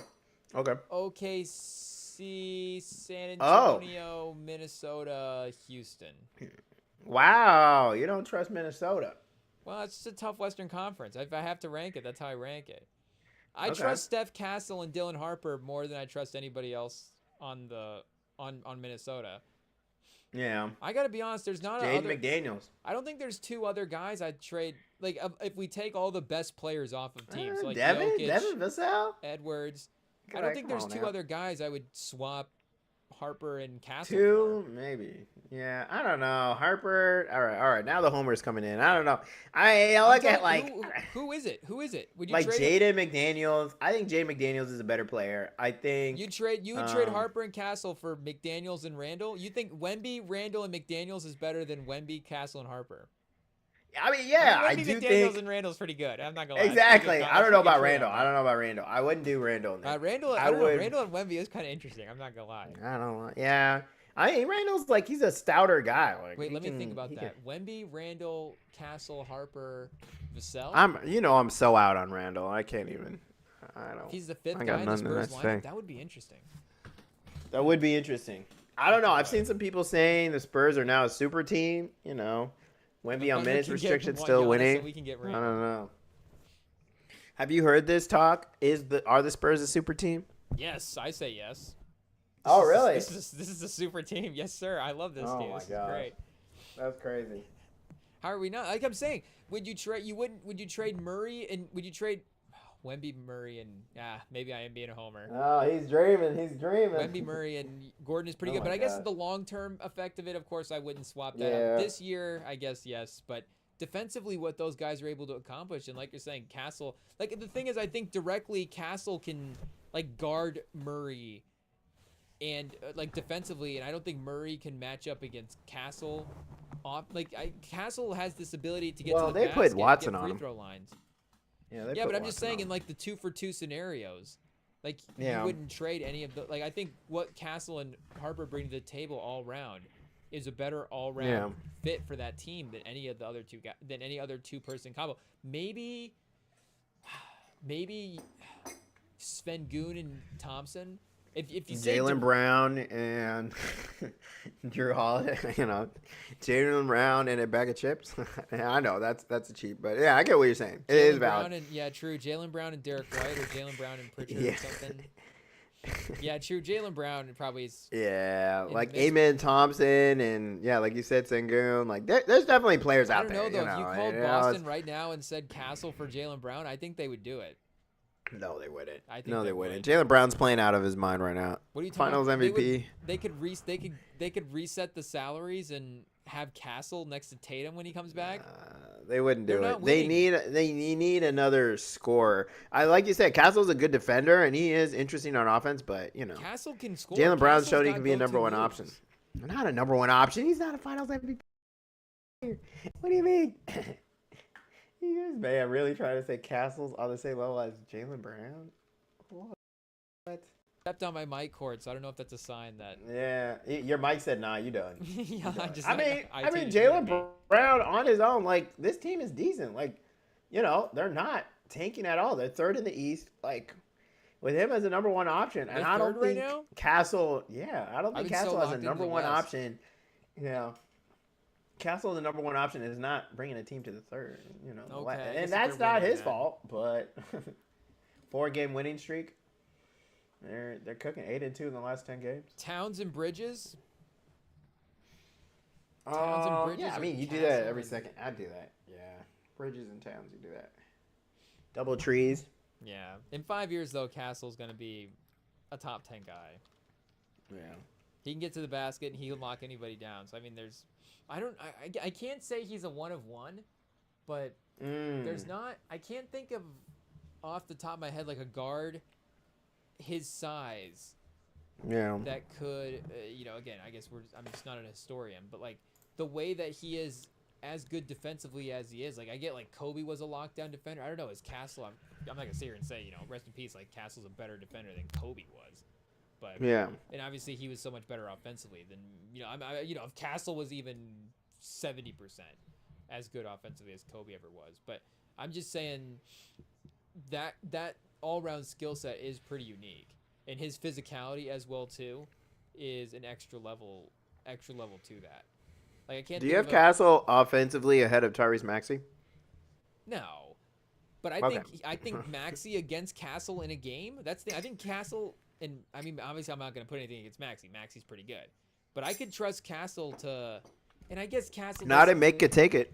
Yeah, he's got the benefit of Wemby's just standing Yeah, there. it- Like that's gonna make his life easier. I get Exactly. it. But It's a Rudy Gobert rule. It is, but I think he can hold, Tyrese Maxey to a really Yeah, he's tough not bad. 24 Yeah, he's not bad. for sure. He's not bad at all. But I don't know. But after We'll this, see. last Christmas game, I will agree with you that we had the same takeaways for sure. Jokic, terrifying. probably still the most terrifying single thing in the Western Conference, more so than maybe in that's the what it league. is. Yeah, in the league man. for sure. No. But definitely more terrifying individually than the Thunder as a unit, which is scary. Again, that's the point. That's But funny. also, that was my next big takeaway was, like I was saying, that if the Thunder might actually, the Giannis thing would be interesting to look at and see what they could overpay for, because they might, that thing, like their backs might be against the wall where they feel like maybe they have to make a little bit of a move, but they might also have to at this point.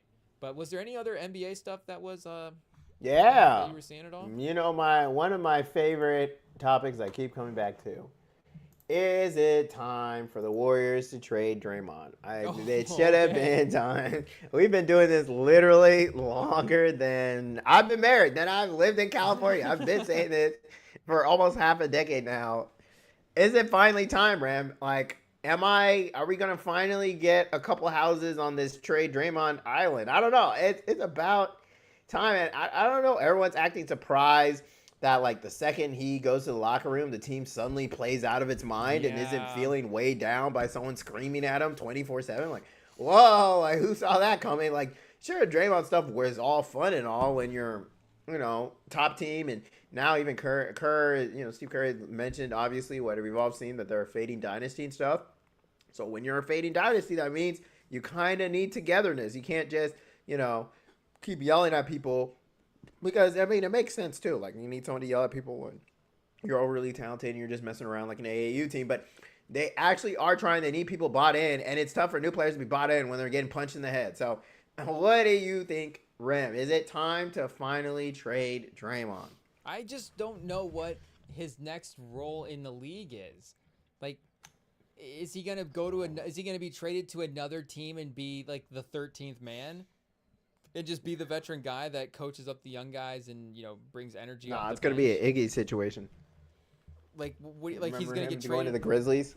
He's like, nah, heck no. No, yeah, and then he's gonna just get out of there. Cause like I don't know vibes wise. Unfortunately, like where, who was like which party's gonna let Draymond in, is essentially the question. Like where is he? And maybe that's the whole issue this whole time. No one wants him. And shout out to Jimmy Butler. He said like the argument turned him on, which, to each their own. But I still am like, you need the young players bought in. This team is more young players than ever before.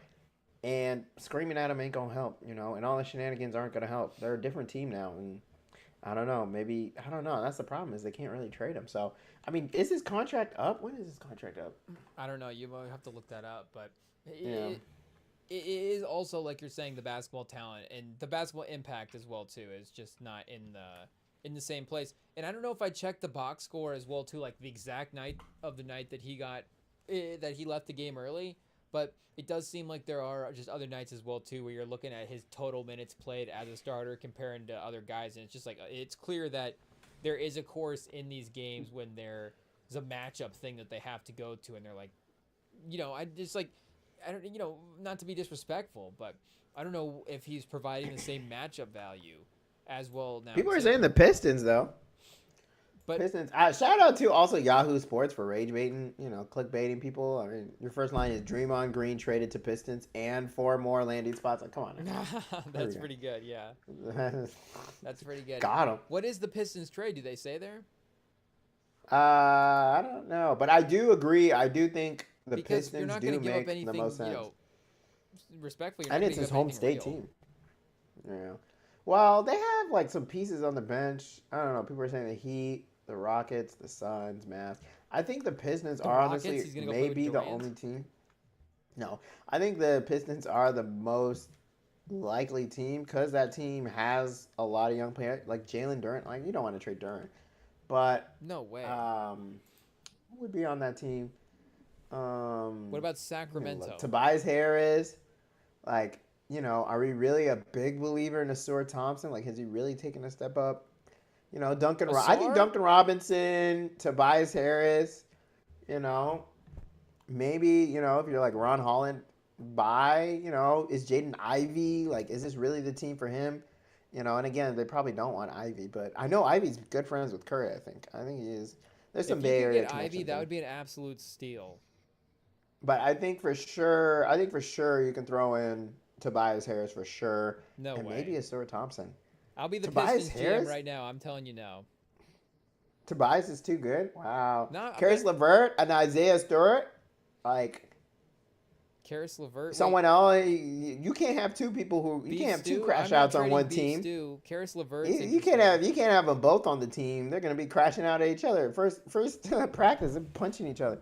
Honestly, Karis. Okay, the trade machine says Karis LeVert and Duncan Robinson is two. Oh wait, Yeah. I just have Karis LeVert and Draymond. Wait, let me do Karis LeVert and Duncan Robinson real quick, and see if I can see that. is a possibility. That seems I mean, like they need too the much. shooting though.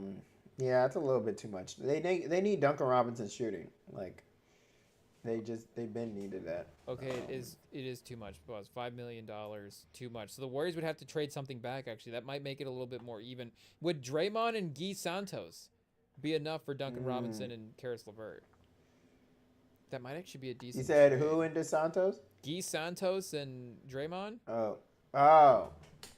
Well, yeah, you can trade Guy Santos. What's that like? I mean, I'm sorry. Shout out to Guy Santos, but that is in an NBA trade, like a bag of chips. Like that's not one way or the other. That's to fix the like. Who's like, oh my gosh, we got Guy Santos, we got Max Christie. What the heck? Okay, that trade didn't work, Buddy. Okay, this trade does work. Draymond and Buddy Hield for Karis LeVert and Duncan Robinson. Says the Warriors are 3 wins worse. Oh, Buddy Hield, and well, they're gonna be up because again, it's that emotional side, you know. Duncan Robinson next to Steph Curry could be interesting though.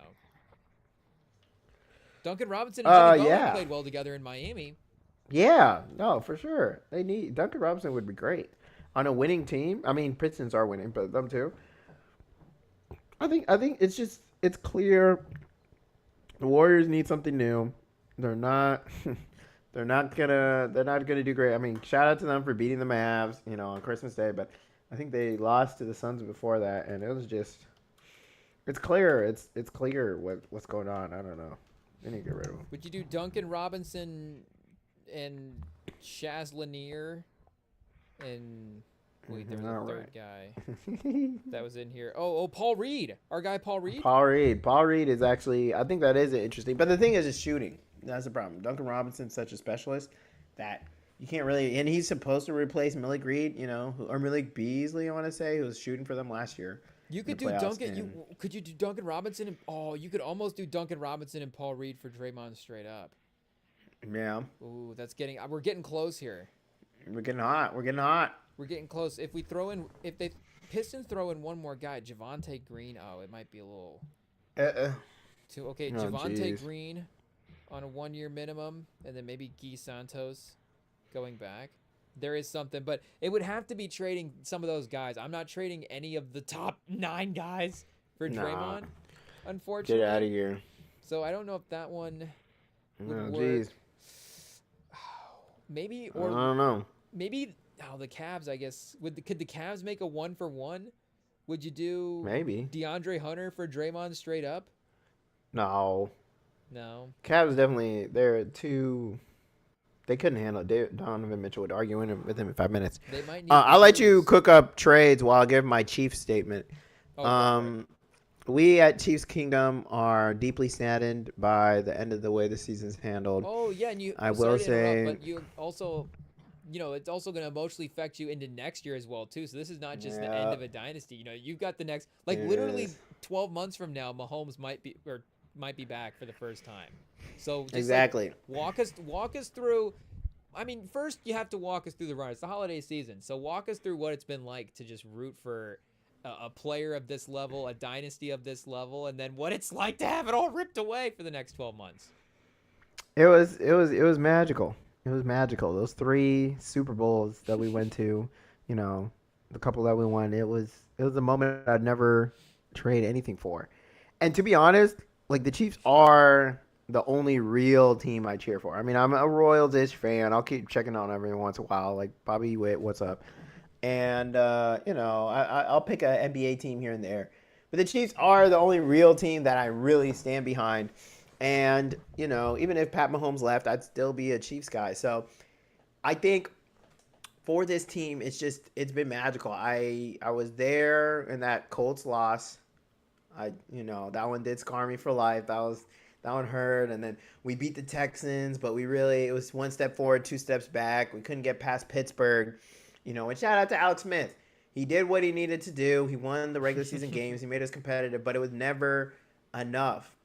And I'll never forget the feeling of those first couple of weeks of young Pat Mahomes just tearing it up. 6 touchdowns, 7 touchdown game. And, at first I'm arguing with friends in high school. I'm like, oh, he is greatest. What are you talking about? Yeah, I'm what talking did you about him think? versus Mitch Trubisky. I knew he was the greatest immediately. I was like, he is the best out of this draft, easily. And, Josh Allen wasn't even a thought at that point. And at some point, I just stopped arguing because the stats spoke for themselves. And those playoff runs, it was just time after time. I knew Mahomes was going to show up. I knew the team was going to figure it out. And even though, obviously, I think, honestly, every Chiefs fan knew deep down inside that first team that won the Super Bowl was easily the best out of all of them. Getting rid of Tyreek Hill definitely hurt this team so much. So much. It hurt him. It hurt the team. It hurt all of them. And to be quite frank, we should have paid him. I knew Kelsey was much older than Hill. As we can see, he's had much less actual great playing time. And again, there's that allegiance for those small market teams, which shout out to the NBA for having small market teams up right now. It's just having that allegiance and not moving on. And it's like, hey, like Tyreek Hill is the future. He is the guy. We should have kept him. We can't just replace Tyreek Hill. That's what we're seeing right now. So I think that decision, picking Tyreek Hill over Kelsey, hurt us so much. And I think you look at also just not enough emphasis on developing our offensive line. It was just never enough. Never enough. We had a rookie starting on our own line and constantly getting fouls, and we're wondering what the heck is happening. Because he's a rookie. Like, of course it's going to happen. So I think the defense, shout out. I will give them credit where credit is due. The defense has always shown up. We had a great coordinator in Spags. I think he left and came back, but he was great. He is a great defensive coordinator. We've had a good defense. We've lost some pieces for sure. Moving on from Marcus Peters was one of the smartest moves. And they've made a lot of great decisions, and we've had a great run. But I do feel like this is one chapter in the Mahomes story. Obviously I'm a cheap fan. I'm a delusional. We will return. He will come back better.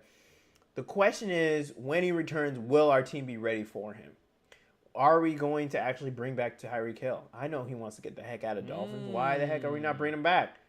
Get a couple good years out of him. What are we doing? He's almost done. Like I'd say he's got like 1 or 2 years left in him. Like he's getting old. You look at our O-line, we need to put money in it. We need to invest in our O-line. And I'm watching the game against the Broncos, and it's just clean pocket after clean pocket. I'm trying to look right now, 4 sacks. We had 1 sack all night against with the third string quarterback who, he is athletic. He made some plays. Shout out to him. Again, Broncos fraud alert. Almost lost. If we had a normal Chiefs team, we would have won the division and all that. But it reminded me a little bit of that Nick Foles, Carson Wentz thing, where it's like Carson Wentz got hurt because there's just no protection, and then they simplify the offense. The O-line finally steps up. The team steps up, and they go and win a Super Bowl. And this is that on a lower level. Obviously, we can't win a Super Bowl, and they lost. But you can see the offense being simplified, the team actually protecting him, and them actually caring. And it's crazy. And then now it's like, with Chris Jones in his interview, it's like, now you want to worry about penalties? And then he was still the one who jumped off sides for them to lose the game. But it's like, now you want to care when we're like eliminated from the playoffs. That was the time to ring the alarm bells. And I don't know where Chris Jones's head was at. I guess he just assumed we were going to go ahead. He thought we were still in the playoff race last week when we lost. And anyways, that's a whole nother thing. But I do think we do need a real number 1 wide receiver. We need to invest into our O-line. And I think, we could use some help in our secondary for sure. We keep losing pieces there. Our D-line has shown that they can step up for sure. Maybe some help there. But, I am glad, and you saw Mahomes smiling when the Broncos got their touchdown. I am glad, of course, we're tanking. So hopefully we get a top 10 pick. I really think we can sneak in the top 10. Yeah, let me check tank and we'll get a good O-line. So again, I wouldn't trade anything in the world for the last, years of the run.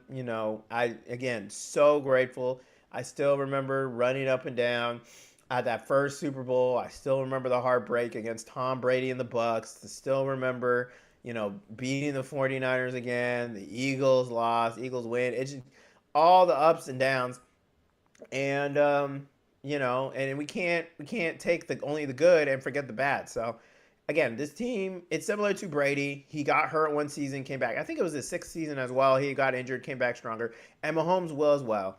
It's just the team really needs to focus on, we need to protect him, because it's clear. Like, it's no longer like, we've always had this issue. It's no longer like, oh, maybe he'll get hurt. Like, oh, we should probably protect him. No, he's out. He's tore his ACL. Like, I'm not even speaking bad things into existence. He did that, and we need to protect him. Like, or we're gonna have an Andrew Luck situation. So it's a mess. It's a mess, and hopefully we get a good O lineman here in this top 10, and Josh Simmons learns how to not hold people anymore.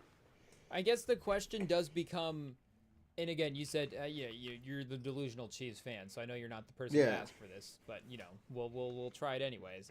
Like, what does become, not just of the rest of his career, but I guess what are the realistic expectations almost for this class in a way as well too? And again, Mahomes is the leader of the class, so if we're talking about Super Bowls, it directly correlates to him. Like, Lamar and Josh Allen haven't achieved that yet, so I guess their timelines are going to be a little bit different. But you do, for I think the most part in NFL history, seem to be getting guys that win Super Bowls in like clusters. And I guess I was looking at Montana here. He did have. Well, he didn't win one with us though.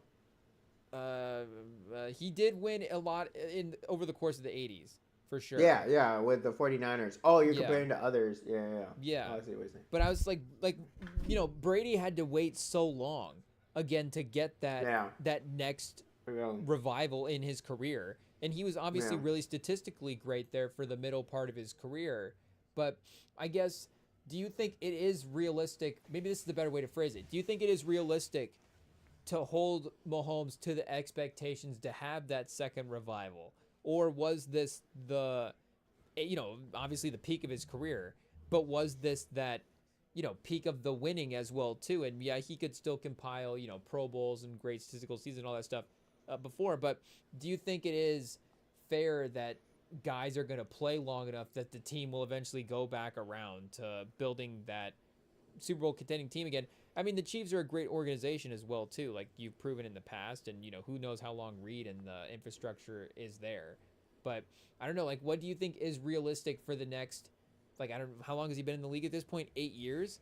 Yeah. Like, is he going to play 10 more years?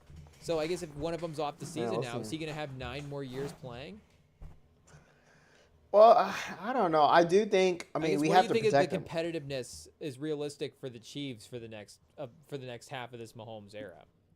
Yeah, I mean, I think it is realistic to have that in mind. I think obviously Reed has to stay there, and we have to keep him healthy. Those are the two main things. And you look at kind of how the team is operated. Like, it's just like you mentioned, great organization, all of that, but we still are running into the same wall over and over again, and it's hitting us back harder. I mean, we got destroyed against the Bucks, we got destroyed against the Eagles, and now Mahomes is hurt. Talking about those Super Bowls. So I think Mahomes he's gonna play at a Super Bowl level. He's gonna play at like the best in the league level. It's just whether he's gonna have those weapons and the protection around him. And right now it hasn't been there, and we'll have to see. I really don't know, obviously the future. But, with us at the 10th pick, we're probably going to lose our last couple games. I do think we could get in that top 10. And who knows? Maybe we'll trade up. Maybe we'll go and get, a really good, like, lineman. I think the main thing is we got to get an O-lineman. I was going to say, right now on Tankathon, you guys are sitting at number 10. They have at number 9, they have the Bengals. You're right behind the Bengals, so O-line might not happen. They have them taking a tackle out of Miami, and then you guys are taking David Bailey, an edge rusher from Texas Tech, and then Carnell Tate, wide receiver from Ohio State's the next pick. So somehow there's a 3-pick range where an offensive tackle and a wide receiver go, and you don't take either of them. according to the Stankathon mock. That's crazy.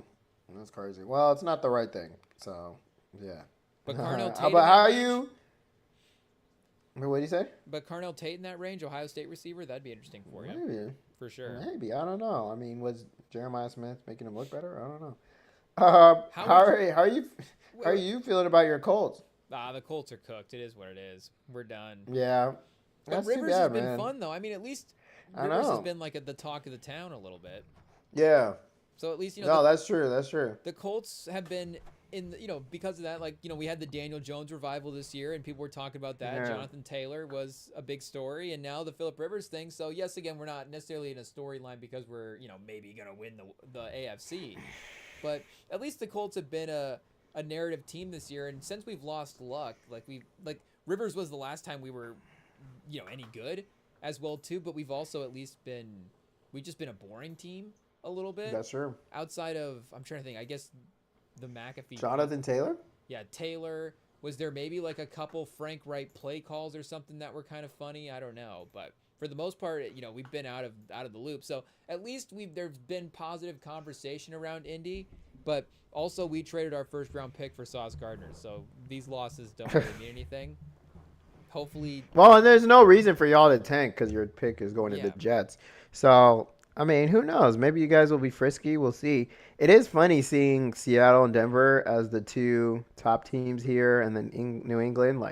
It's just the old homies back at it. It reminds me of the Peyton Manning Super Bowl. Exactly. Childhood is returning, but I don't know. Gun to the head. Who's your Super Bowl pick? That's funny. Who are you picking for the Super Bowl? Yeah, because it's rough. If I had to pick right now, I want to pick the Rams, but that Seahawks game was pretty good win for them as well too. Yeah. And I think JSN might have to. Where would JSN fall in your MVP conversation at this point? And I guess Puka was maybe the really better. Good, but Puka had the better stats in that game. I think if I remember correctly, but I don't know if Puka can. I don't know where he's at in MVP conversations these days. But, I mean, Seattle has been near – I think the Rams are a little bit more stacked than the Seahawks, at least offensively. And I would definitely trust Stafford more than Darnold. I don't know. I kind of I don't want to say JSN's been the MVP of the year, but, in the regular season in terms of a team overachieving a little bit and I think a guy carrying, I guess would it be crazy if I said the two, again, I don't know – how you want to correlate this for the actual award, but the two most valuable players maybe offensively this year have been Josh Allen and JSN. Is that a crazy statement? Is that a crazy statement?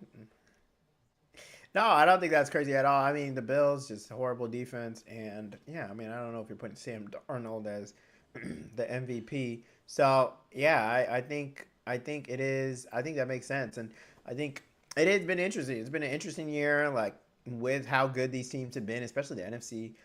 West. It's been ridiculous bloodbath. But I do think the Super Bowl champion is in that division. Oh, that's right. We were talking about Super Bowl picks. I would still probably want to pick the Rams. Yeah. And I also want to pick Denver as well too, but I don't know if I quite trust Bo Nix. I don't trust Denver. Win 4 playoff games in a row at this point. Chargers, and considering how much they have him throw, a Chargers Rams. In LA Super Bowl, that can't happen, can it? I could see it. Rams. I'd say Rams, New England, and I think the Rams are going to win it. Patriots in the Super Bowl? Oh, Big Pats. That's gross. Imagine the Chiefs dynasty immediately being picked right back up by the Patriots. We can't have that. I do think the Rams would win it. The Rams are going to get their revenge for what year was that? 2021? I want to say 20-something. And 2000. Yeah. 2000, Kurt Warner. Yeah, that's true. Back in the day. Yeah. Oh, if they play, that means the Patriots are going to win. No, the Rams are going to win against the Rams in the Super Bowl. What are you doing to us? The Rams going to win. I mean, the Patriots are clearly going to get their first round bye playing the Jets and the Dolphins. And they don't really have to face any scary quarterbacks. Is Mahomes is Justin Herbert? Can I pick no, he's not going to play. He's going to get traded. I honestly I mean, I guess the Ravens, if Lamar makes it, may be the scariest team, the scariest quarterback. But, on that, like, we look at the quarterbacks that are meant to come, obviously Josh Allen, but they have shown they can beat them, but Bills beat them as well. So, but it's their own division, so they're used to playing them. And then you have potentially the Steelers or the Ravens, so Lamar or I can't remember the Steelers quarterback off the top of my head, but Rodgers.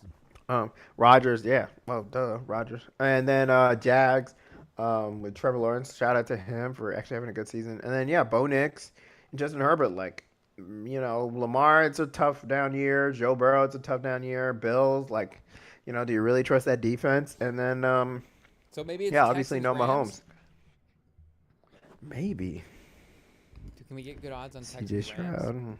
Maybe not. Man, you hyping up someone else? That's funny. Yeah, they haven't AFC South clinched. rival. I think there's Yeah, 3 the wild Jags card are good teams, now, right? Too. Jags, Rams. I think there's 3 wild card teams. That's why the Jags have clinched. What would be the worst Super Bowl? Jags Seahawks would be a good Super Bowl, right? I'd say the Jags. The Jags Panthers. Oh, if the Panthers made the Super Bowl, Bryce Young, Trevor Lawrence, 2 former number 1 overall picks. It's crazy to think that the Panthers are going to be division champions. Canellis They're and Liam almost Cohn. like Shout out to Canellis, man. I like Bryce Young. that division's so bad. It's so bad. How is this division always so bad? It's crazy. It's like NFC South heritage. Like, yeah, they're horrible. They're horrible. But also wanted to shout out the Indy Alley Cats. Everyone's coming back, fully reloaded. I've been sending Rem all the players that are coming. Of course, homeboy Will Wettengale. There's a couple of other highlight players. So are they the I don't most know. You gotta watch team out. that I cheer for right now? If you were evaluating the talent, because you could evaluate the Alley Cats more fairly than me. Would you trust the Alley Cats? Wettengale, You trust the Alley Cats I mean, more in the UFA than the Spurs in the NBA? I don't know. We'll see. We'll see. Wettengale right now is, he is really tall, lanky. He's getting huge blocks. Ridiculous shut down on defense. Wemby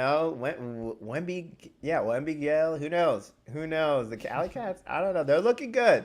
They're looking reloaded. The highlights of tune in. The highlights of the couple of free agents that we signed, I forgot about those. Those guys did look pretty intense. I don't know if shout out to Wettengale. I don't know if Wemby Gale. Maybe I don't know if he's Wemby Gale offensively quite yet. I just don't know.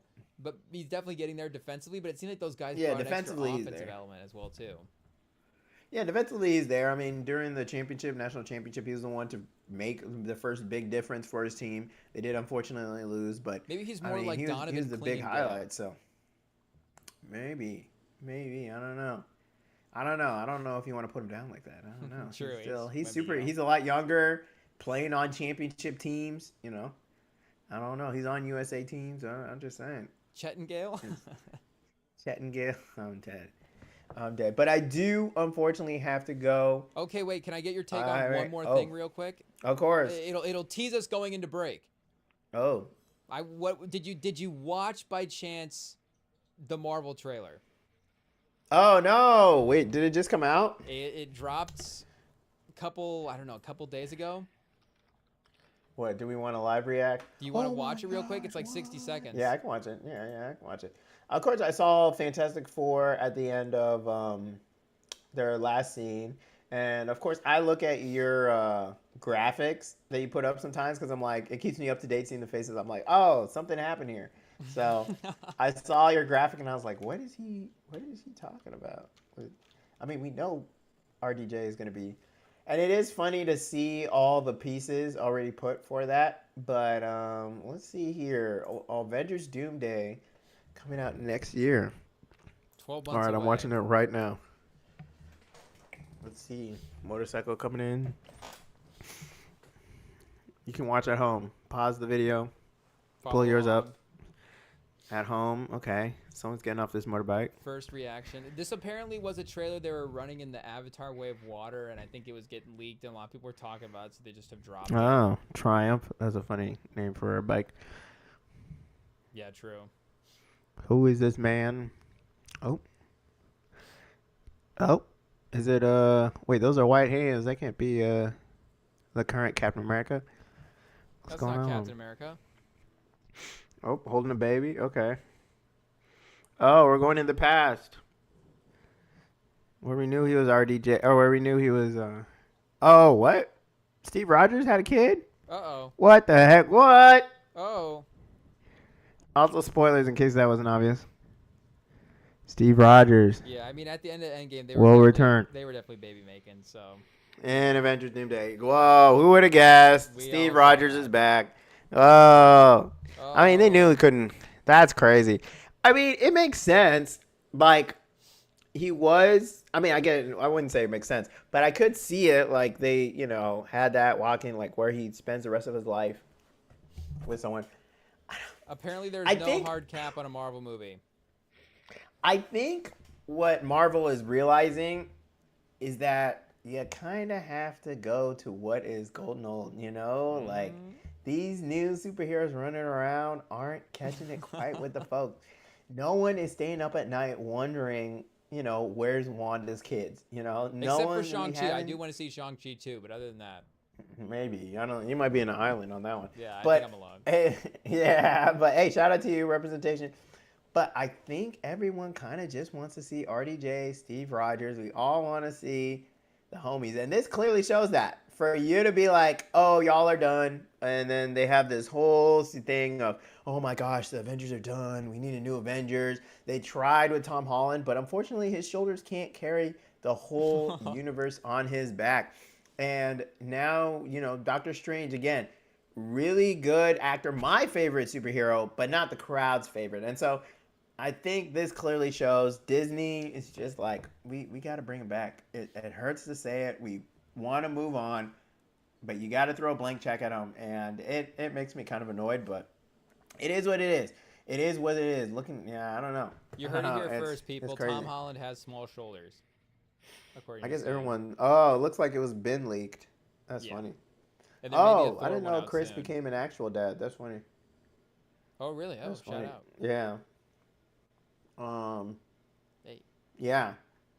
I can do this all day till you're 90.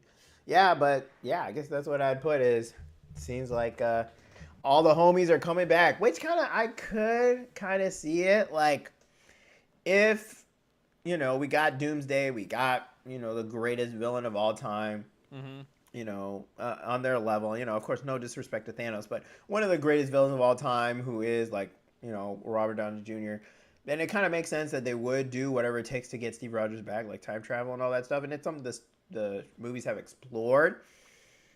But, like, really? We're bringing back... like, we couldn't give him up? Like, really? This is what we're doing? So, it's not surprising. I'm not surprised. Are you surprised? Were you shocked? No. Especially once they announced RDJ was going to be back, it's like if they're willing to give the bag and the bag is out there, I'm assuming Chris Evans will probably be taking the bag as well. And Thor will probably be taking the bag as well. Yeah, they got to bring back Thor. And you look at the characters that they have moved on from. It doesn't help that they're both black, but you look at like Kang the Conqueror. He had his off stuff things, and then obviously Chadwick Boseman, R.I.P. So, Marvel has known to not really want to move on from actors, from characters. They want to keep them around, and yeah, I'm not surprised. I do think it is getting a little crowded in here. Like, there's a lot of different... Now with the Fantastic Four, and everyone still can't wait till the X-Men show up. When will they be here? I don't know. One day we'll pray they be here. That, to me, honestly, was supposed to be the foundation, the new foundation. I knew Spidey couldn't handle it, and whatever these young Avengers are. But I was like, X-Men, Professor X doing his thing, the whole thing of, like... Wolverine, mutants and all that. Yeah, exactly. Like Deadpool, you're telling me that can't carry it? Already does. It carries it a little bit. So having that injected into the main storyline, I don't know why we couldn't do that. But and then you have souped up superheroes, even more powerful mutants going up against Doctor Doom. Like he's a souped up villain. He's a little bit more, Thanos just wanted to end everyone, but like Doom is actually a bad guy. So I don't understand why they couldn't just have the X-Men show up instead of retreading the same ground, but I'm not the one making the calls, so I just sit at home and complain. But yeah, I wish it was the X-Men instead. I wish. I I think the really, X-Men are gonna really, be in really it, want though. Professor X in it. Well, that's so many teams, right? Like you got Fantastic Four, you got all these young Avengers. What is it like Kamala Khan? You got the Marvels, and then you got who else is there? Like, I mean, I guess we don't care about those street level people like Daredevil and Shang-Chi and all them. Yeah, And true. you got Doctor Daredevil's gonna be Strange. there somewhere. Yeah, exactly. Doctor Strange and Spidey Do and they like bring back you're Iron just Fist? adding more people. Like it's no, they want to bury that. That never happened. But yeah, I think, and then yeah, of course Wanda's somewhere out there. Like it's just too many storylines. Honestly, I think with adding There's multiple Fantastic visions. Four and with adding the mutants eventually, now we're starting to get to like there's just it's too many people. You can't follow them all. So I don't know. We'll see. We'll see. I guess essentially, Marvel said these young Avengers ain't cutting it. It ain't gonna happen. I mean, Quantumania, they fumbled that bag. I think Quantumania is where they're like, oh, like this ain't gonna work. Do you think like, Quantumania is the worst Marvel movie? I was arguing with this about somebody the other day. Yeah, it's pretty high. It's pretty high. I think there's one It's or pretty two high. worse that I would put below it, but Yeah, I mean, I put like Eternals above it. I actually know I would put Quantumania ahead. Eternals visuals were really nice. I would put Quantumania. I don't know if it's a hot take. I'd put Quantumania above the second Thor movie. I would never rather had a watch chance to watch that, Jonathan but I know Majors people hate in it. Quantumania than anything in the second Thor. I think that's valid. I know a lot of people don't like it. I haven't seen it. It just doesn't. Personally, It just doesn't do anything yeah. for me. Yeah, maybe. I don't know. You make that many movies, there's bound to be some duds, but yeah, Yeah, they I didn't guess. have to bring back. But anyways, thanks for letting me come on the pod. Let's go. Happy Merry holidays. Christmas, chat. We got Sam. 2025. Yep. Hopefully, can show up there more often in 2026. We'll see. Keep an eye out. And no, the lines are NBA always gonna playoffs be haven't open. been more exciting. Line is always I don't know open. if I'll that's a try to open the teaser. line. But Yeah. the lines are No, I'll open. definitely try to hit your line. Yeah. No, I love calling in. Love it. A little hassling. No one, I don't, there's some friends I talk to, but no one talks about the whole range of everything. So it's always good to chat with you, Rem. No, it's the highlight of my day for sure. I was glad to see you today for sure. Perfect. Yes, sir. Alrighty. All right, we'll be back, chat.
All right, chat, welcome back. And of course, thanks to Sam for jumping on. We love talking to him. We will, hey, of course, stay tuned. 2026. I imagine he will be checking in a couple more times. But before we mention more of the Marvel trailer, Ayo, we got more thoughts. It is what it is. I just noticed. Ayo, shout out the bowl game we mentioned earlier. UTSA versus UFI. I just noticed that the UTSA quarterback's name is Owen McCown. So, I mean, Ayo, lock in. We're in the, for the real fans at this point. Is that he is a McCown, but is that Josh Luke? I don't know if we have to get Luke, I am your father. I guess it would be Luke. Luke is your father. Owen, Luke is your father. I guess I don't know what the right way to do it is there, but I guess we got the quarterback's son. So is it too much to say were the McCowns as good as Archie Manning in the NFL? I know. Shout out of course, Mannings get that. I mean, they don't just get that; they are that number one quarterback family. I mean, how many quarterback families do we have? There's probably quite a few quarterback families. Shout out again to the level of the Mannings. Again, that's what makes it special. But Archie as well too, of course, as does Archie get? I guess I'm not gonna sit here and talk about the legacy bump that he could get from it, because I would give it to him. Hey yo, if I were, we would give. I guess we would give him a bump of legacy. That's it. But that's a pause. Hey yo, but we would give him credit for the fact that his kids are so good. It made his own career better. But again, maybe the wins and losses weren't there. I don't know if the McCowns had better win percentages or whatever. But hey yo, his kid put up 50 tonight in a bowl game. They are 6-6 on the year. I don't know if the defense, maybe, who knows, we could look into some of the stuff, but interesting, just something to keep an eye on. Maybe even I guess could he follow in the McCown lineage? Respectfully, the Colts could use a McCown right now. I guess we have Phillip Rivers. We probably already have one, but when is Phillip Rivers' kids gonna start playing quarterback? They got to be getting close. One of them at least at this point. I don't know. But, I did want to continue to mention the Marvel trailer here as well, because, and I guess maybe this is the first thing to mention about it. I'm back. I got to admit, and I mean, I don't even know if we have to admit it as well, too. Again, this is kind of where Marvel was at. I was a little bit with the anticipation for what MCU movies were, definitely not in the same place as I was in the past. And I mean, you can check the tapes of us going to watch Marvel movies this year, or in the past as well too. I'm trying to even remember what dropped in 2024. I mean, again, that's how you even know that the fandom is in a different place at this point. But this does have me, I don't know if we can say excited in an old school way, but this does have me feeling like I am almost, again, at that same level of anticipation for this type of Avengers movie as we were back in the day. And I was listening to, and this even, had me back into like the theory videos as well too, watching the storylines. Let me go and watch the Doomsday comics, whatever, simplified. Let me see all the theories and all the different trailer breakdown explains. And one of the Screen Crush, it might have been Screen Crush, Screen Rant, one of the videos that I was watching was, pointing out that this is just a good business move as well too, sequeling the movie in this way. And I guess I am definitely, I think this in the same way that Sam thinks of it, where it's like, yes, they are playing the hits, but I guess my reaction to it is I love the hits at this point. Like I love playing these songs. It is what it is. Or, I don't know if we could just go straight to comparing it to Drake for like, hey, is this, some replay? Like, I guess we've said it. I don't know if this is like is this my number one favorite overplayed song? It can't be my number one favorite overplayed. I guess we'd have to go look at like a 2 billion streamed songs list. I don't know. Maybe All the Stars or something. It's 2 billion streams. I don't know. Again, that's up. If you're telling us, what would be the number one 2 billion stream songs? I mean, it's not a bad guess. That would be All the Stars. Hotline Bling might be at 3 billion though. I don't know, but Hotline Bling is a good song. And you know what a good movie is? A movie with this recipe. The recipe that they are rolling out for Endgame, or rolling out for Doomsday, that they had in Infinity War, had in Endgame, is a really, really good recipe. And it being and again, I wish I could give more direct credit to who was giving this theory, but I'm sure, again, credit to him, his popularity. I mean, I'm sure you guys know who it is. as well too. We'll watch the video and go through the history and try to circle back on that at some point. But again, with Avengers Endgame being as big of a movie as it is, setting up a sequel to that would make more sense than setting up a sequel to what has been this last phase of the MCU. And there are still going to be elements of story. The story is still going to be based on the elements that have been presented in the MCU. But the characters themselves are going to kind of be the characters that we've seen before. And like I said, I love this recipe. And I know we could start with the big name actors, the hotshot movie stars over here that are going to be in the roles. But if I'm being honest as well too, and again, I'm just talking about me personally here. What is my excitement for this movie? I am really excited for the Russo brothers to be directing this type of movie. Again, I love when they are making these types of movies, when they are in their action bag. To me, these are, perfect movies. And again, they're not, are they making perfect movies? But to me, they're making perfectly, if I'm saying perfectly watchable movies, I feel like now I'm being a little too, I'm not being complimentary enough, where it's just like, okay, they're crossing the bar of watchable. But it's literally everything that I want in a modern action movie. They are able to incorporate those things in there, and they have been most notable in doing it in the MCU, of course. But again, to me, The Gray Man, which is why I don't even it's like, how do I even do like a movie ranking at any point? Because The Gray Man is probably like one of my 5 favorite movies that's been dropped in the 2020s, but it's not anywhere near a perfect movie. I don't know if it's in the top 5 again, if you really sit down and go through the list, but it's probably not. If I was just thinking of naming movies that have dropped in the 2020s, and that's really, again, maybe almost an ultimate test of that type of thing, where it's like, oh, let me sit down and think about the list. Well, it's like, okay, if it was one of your favorite movies, you probably would think about it. And if maybe you're just not being honest with yourself.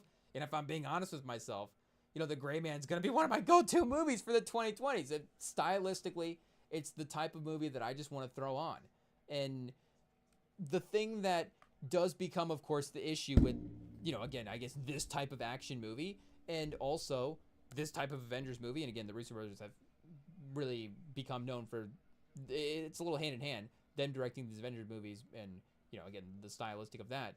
But the amount of story and exposition and all that stuff that they'll have to work through, is going to be the thing that they will have to navigate. But like I said, I think that they can actually handle that really well. And I'm sure that's, why Marvel is going back to them, because of their history of being able to direct these projects. But again, they handled, I think, it really, really well in Infinity War. And I don't even think really, really well. Again, you think about the amount of exposition that you just have to have in those movies. I kind of think they cut it down to a minimum. Like, I don't want to guess Infinity War is a pretty lengthy movie.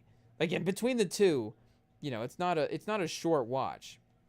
But it's not like we're talking about Lord of the Rings here, where it's like, okay, Peter Jackson, just take all the time in the world you want to tell your story and shout out, do a good job. Yeah, 229 for Infinity War is, I think, really, really good. Because 229 is kind of a big budget movie anyways, if you're just thinking, what are the biggest movies of the year? How long is One Battle After Another? Is One Battle After Another 210? I haven't, hot take, I haven't seen it yet. Is it streaming? Oh, it is on HBO now. Maybe we throw it on, 2025. But One Battle After Another is 241. So, again, I don't, are we sitting here comparing the Russo brothers to PTA?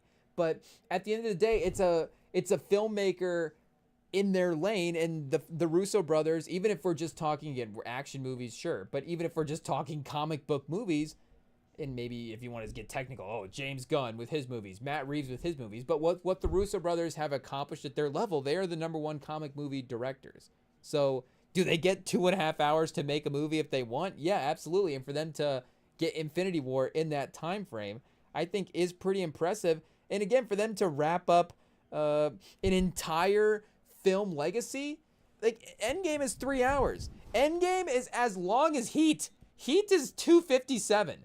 Like and that's deleted scene. Like the Michael Mann cut of Heat is probably longer, and I guess Infinity War and Endgame is 2 movies as well too. So again, are we talking? Oh, it's actually like a 5-hour movie, whatever. But again, going into the theater or sitting down and if TNT has to run the movie, Heat takes up as much time on the TV scheduling space as Endgame does. So I think their ability to execute the stories in the amount of times that they need is, I think, really, really really good. And again, I think they can bring all of the action set piece elements, and even I'm assuming that the Marcus and McFeely, if I'm getting those names right, that they are in the mix as well too. And here, let me go back and see if they actually wrote the Gray Man, because we have to give credit where if that's the, again, it's like, I don't know if it's like a music group or something where it's like, do you like the individual careers of all the guys? But maybe, I guess some of the music groups that, it's obviously, it's like, okay, if they're talented, their music careers are going to be pretty okay. But then, there's something special about the group together. So I don't know if the writing team obviously helps add, to the direct team. And they did, of course. The movie, again, stylistically, obviously cinematically, the visual of it. But the feel of the story of the Gray Man as well, too, does feel a little, it's paced like a Winter Soldier kind of movie, which again is like perfect. I love watching that. 2 hours and 2 minutes. It's great. The Gray Man's underrated. 49 on the Metascore. What are we doing here? Who rated this low? The Telegraph. Around halfway through a sustained shootout in Prague, the sheer thunderous mindlessness of the whole enterprise becomes impossible to ignore. I guess it's just a quote here on IMDb, so it's going to snip out a part of the article. But a flat, flaccid action that makes the wan green screenery of the MCU look like the delirious highs of Fury Road. Whoa, hey yo, this has got some great set pieces. The fireworks fight. I was trying to figure out what to call it. The fireworks fight at the beginning, the whole train sequence, even the last fight as well too, is a really great solo kind of one-on-one visceral hand fight. It's maybe the best Chris Evans non-MCU role. I don't know. He's pretty good. He's pretty good in Knives Out as well too. But Chris Evans and RDJ are obviously, again, the other two parts that, hey yo, I'm really excited for. And I guess I don't know what it was about the trailer. Maybe I don't know if we were subconsciously, but it really is, again, like Sam was saying, I guess our attachment to those characters in the past. And even if RDJ is going to be Doctor Doom, and even if Doctor Doom is completely different than Iron Man, I know that there's probably going to be some explanation to make everything make sense. I get that. But if RDJ shows up as Doctor Doom, and they never ever once address him as Tony Stark, it's literally just like, okay, Robert Downey Jr. is cast as Victor Von Doom, and that is it. I would be perfectly okay with that because we love Robert Downey Jr.'s Iron Man so much. And I don't know, at this point, I'm just bought into the experiment of those characters running it back for another movie. If Robert Downey Jr. gets to be in a movie with the Russo brothers directing, with Marcus McFeely writing, and with Chris Evans co-starring, I'm good. I'm actually in on that. And if they make that movie every 5, I guess, at what point is it like we've got 27? I guess we do have 27 of these movies. But again, of that trio, of all that together, that is, and really 3 of them as well too, because we do have Infinity War. But this would be the fourth of that. So it's not like the formula, the specific formula has been, to me, worn out. Like, yes, the Marvel MCU, the superhero stories, the character arcs, the Avengers, the team-ups. I get all of those things. But for me, as a movie fan, I'm going to get excited about the characters and the filmmakers and the actors that I really, really like. And, again, when Coogler drops a movie, we're going to be in the theaters watching it. And we were fortunate enough this year that obviously, Sinners ended up being a movie of the year. I guess, maybe refer to our list and not the other list. I'm not sure. But, we're fortunate enough that ended up being like a really, really great movie as well, too. And I guess it's honestly like, if we're going right now, if we're saying like are directed. Because I guess I hot take, like, who doesn't love Jordan Peele's movies? I don't know if I would say, like, Jordan Peele's my guy. I'm not denying his movies. I'm just saying, like, Coogler's movies, like, I just think about watching those more. I'm like, okay, and again, like, he's got Black Panther in the mix as well, too. So am I just watching Black Panther a lot? Hey, yo, do I love Marvel movies? Okay, so I like guys that direct Marvel movies. I figured it out. It is what it is. And, I mean, hey, yo, I'm sure, in some ways you go back to the superhero attachment to all the, I mean, Nolan with the Batman movies got a whole generation of film fans because of that. Does Sicario count as a superhero movie? I'm not sure. Shout out Villeneuve. But, those guys are our guys. And if that's the formula, then we're there. And like I'm saying, Coogler and Michael B. Jordan, if that's the formula, we're there. I think, speaking of Peele, he did say that him and Kaluuya are kind of, and, Ayo, they've done a couple movies together at this point. It's kind of unofficially that. But we're there for that. And, Ayo, speaking of one battle after another, like, Leo is that as well, too. So, again, are we comparing Chris Evans and, Joe and Anthony Russo to Leo DiCaprio and Martin Scorsese? So, again, I'm not saying it's on the same level. I'm just saying that if I can get excited for these other constant team-ups in film, I think I can actually get excited for this one as well, too, in the MCU. And I get, again, there is an exposition thing that is going to happen, and there is, for, I guess, any movie, but for this one as well, too, there is a possibility that it can go bad. But I think the Russo brothers part of this thing has been fine. I don't know. Again, you had the whole MCU scrambling or whatever. But it seems like once you got the Russo brothers, once you got everybody locked in, like, the movie kind of, they were able to get everything to go together. And like I'm saying, I kind of trust their ability to handle the story. And like I'm saying, these stories specifically, like, they're clearly very committed to the comic stories in a way that, it's difficult for people to be committed to subject material like that. And when you see that type of fandom in filmmaking, just in general, speaking of the Lord of the Rings, and again, I guess we could have our cousin call in, I guess, and have him, probably cite word for word the director's cuts. If we just want to, tune in for the next 16 hours as our cousin, recites the Lord of the Rings screenplay, then lock in. But, he could speak maybe more to Peter Jackson's fandom of the Lord of the Rings as well, too. But, and what was else? It was, what did we watch earlier? Guillermo del Toro with, I think, Pinocchio. When I was listening to Fantasy on the Big Picture, Sean Fantasy, shout out, talk about the Frankenstein movie that Guillermo del Toro dropped this year. He was talking about Guillermo del Toro's attachment to Pinocchio and just like his, how much he's loved that character for so long. You're just going to get a different level of commitment to the filmmaking process when you're addressing the subject material in that type of way. And even just in a small little snippet of that trailer, even in, Chris Evans didn't even have to drop a line.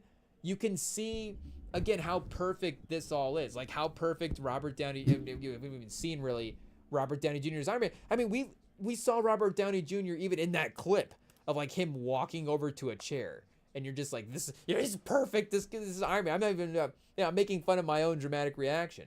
I'm just being like, this guy is literally built for the role. And just seeing Chris Evans, like, standing there just, like, giving that little Captain America Steve Rogers smile.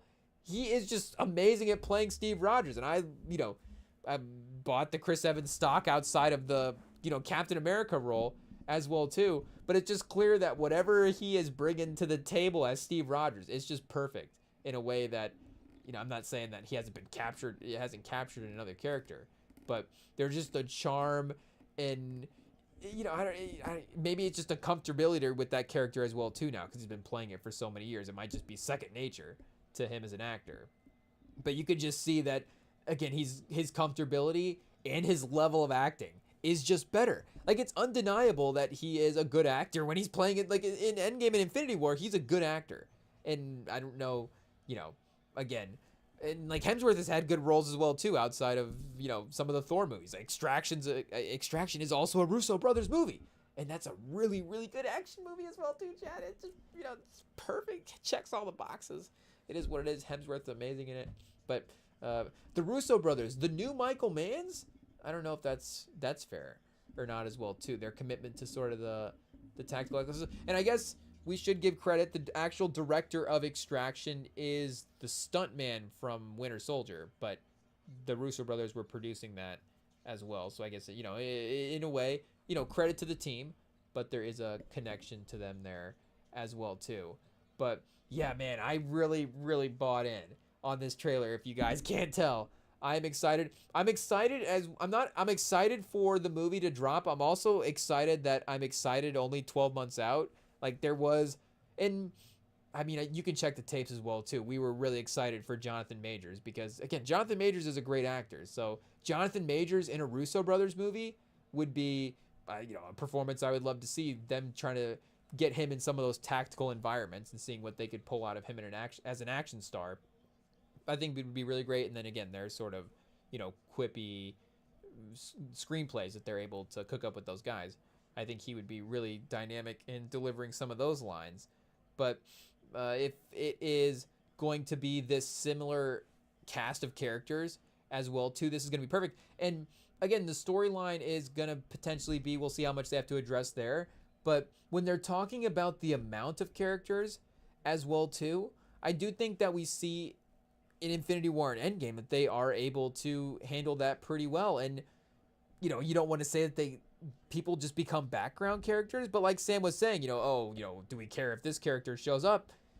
You know, that's kind of the point. Like if Daredevil, you don't have to have Daredevil actually in the movie. Like you can say, oh, you know, Daredevil's in this movie. This superhero team is in this movie. The new Avengers is in this movie. And then they're just in the movie. It's like, oh, here we are in Battle World. See, we've been watching the videos. We know where this is going. You know, here we are in Battle World and, you know, Daredevil's over there and this team's over there. And yeah, the story is going to be driven through a couple of characters. Still going to be Robert Downey Jr. as Doctor Doom. It's going to be Captain America, Steve Rogers. You're going to have Chris Hemsworth back as Thor. You know, add Loki into the mix maybe a little bit more as more lines, I guess, in an Avenger movie. Him actually working with the Avengers, which will be that'll be a good moment as well too, of seeing him working with the Avengers kind of full circle from that, you know, 2012 the original Avengers was them fighting Loki, and now the actual, you know, remember the first last Avengers was the death of Iron Man, I guess, spoiler alert. But now I guess the next last Avengers is them going to be reuniting with Loki to take down even a bigger threat. So we'll see when Robert Downey Jr.'s Doctor Doom has to team up with Robert Downey Jr.'s Iron Man in 20 years, then, you know, I guess I'll say, oh, then that'll be the last straw. It won't be. If the Russo brothers are directing, I'll be right there. It is what it is. But I want to see that director with those actors with that screenplay, and I want to see that formula again. I'm still ready for that. That's what I realized with this trailer, and I know that that's the point of them running this back, but I'm telling you right now, it's gonna work. Avengers Doomsday is gonna be the highest grossing movie of all time. I'm excited. People are gonna go in the theaters. The generation of people like our age that grew up watching those guys, there's no way that we're not there opening night watching those people, and the next generation of Marvel fans that, you know, who knows if the MCU has grown past the same rate in this next phase as it has in the past. You know, I'm sure that it still has increased in popularity. Maybe the international, I don't know how those scenes are doing as well too. But it's going to bring in those new generation of Marvel fans as well. I mean, if Avatar can continue to gross well, I think the Avengers movies are going to do okay. But this is definitely something that I'm excited for. I'm ready to see another great Russo. I want to see the Russo brothers have like an actual, and I guess Avengers Infinity War and Endgame was that as well too. And not to say that, again, that's not an awesome sort of apex career moment if that's what that ends up being. I mean, it's going to be difficult to top, you know, the #1 most successfully financial film of all time, if we said that correctly. But regardless, I just like to, you know, we want to see our guys continue to get credit. Winter Soldier maybe is like a filmmaking peak. You know, Endgame is the commercial, I guess, peak as well too. And then, you know, if we're going rewatchables rules, the way that they were able to sort of leverage their play in the industry with some of their production stuff as well, definitely a apex mountain type of moment after Endgame. But Doomsday could, you know, I don't know if it's Nolan's Odyssey, which, you know, I don't know if we get into reacting to that tonight or not. I might have to do a little bit more Odyssey research as well too. I've not been following the Odyssey books the same way. There wasn't 23 different movies about individual stories in the Odyssey that to set us up for one big Odyssey movie. We just are diving right in. Pause for this one. So that is another one. I'm excited. Like we said, Nolan. We're the guy out here excited for the next Nolan movie. Maybe this is our hot take. Maybe this is the hot take we'll end on. I don't know, a little Christmas hot take. And I'm not going to sit here and say it's going to be worse than Oppenheimer.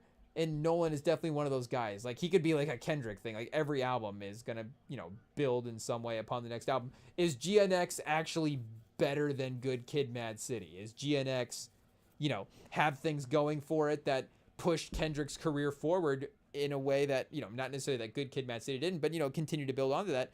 Yeah, absolutely.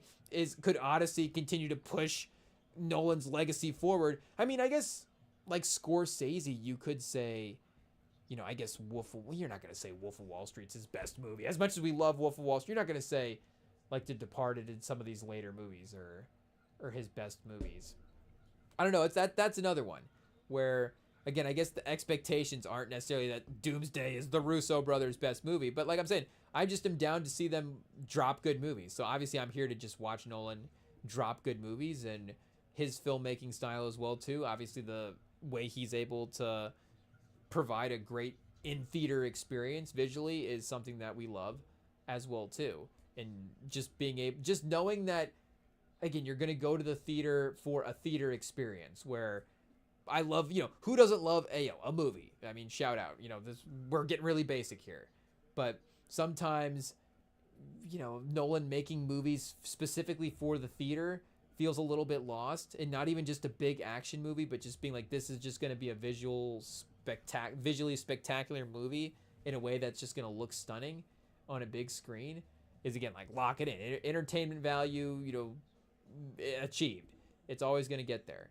But with the checkpoints that he's gotten, again, it's going to be difficult to say, is the Odyssey sort of an apex mountain type moment? And I think Cillian Murphy as a guy to lead, and like, if we're thinking about Scorsese as well too, his apex movie was led by Liotta. I don't know if, I think Murphy may have a little more performances outside of Oppenheimer than Liotta in Goodfellas. And I guess, did Murphy win for Oppenheimer? And Liotta didn't end up winning for Goodfellas as well too. Was that the Dances with Wolves year? I think we were just looking at that. And the Home Alone year as well too. So did Macaulay Culkin win for Kevin McAllister?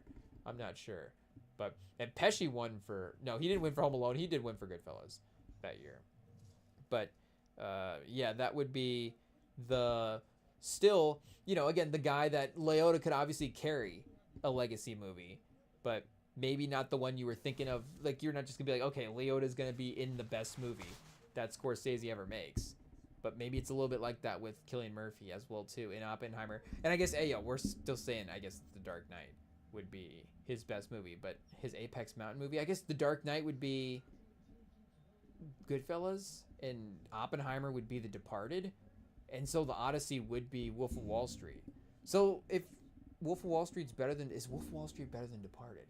I don't know. Or is Odyssey Hugo? I guess we'll have to do more research on the order of Martin Scorsese's movies as well, too, before we get back. But it'll be Sunday when we are here. NFL Week 17. Whoa! We are 1 week away from the week of meaningless games, and then we will hit the playoffs and have a fun time, I guess, seeing who will win the Super Bowl, potentially. And, it all starts, chat. Week 16 is when that's when the real playoffs start. Or week 17, I guess. You didn't know that. But this is where we get some real playoff matchups. Real things are going to be decided here. So you're going to want to tune in to the next live stream. Oh, Austin Reeves out a month?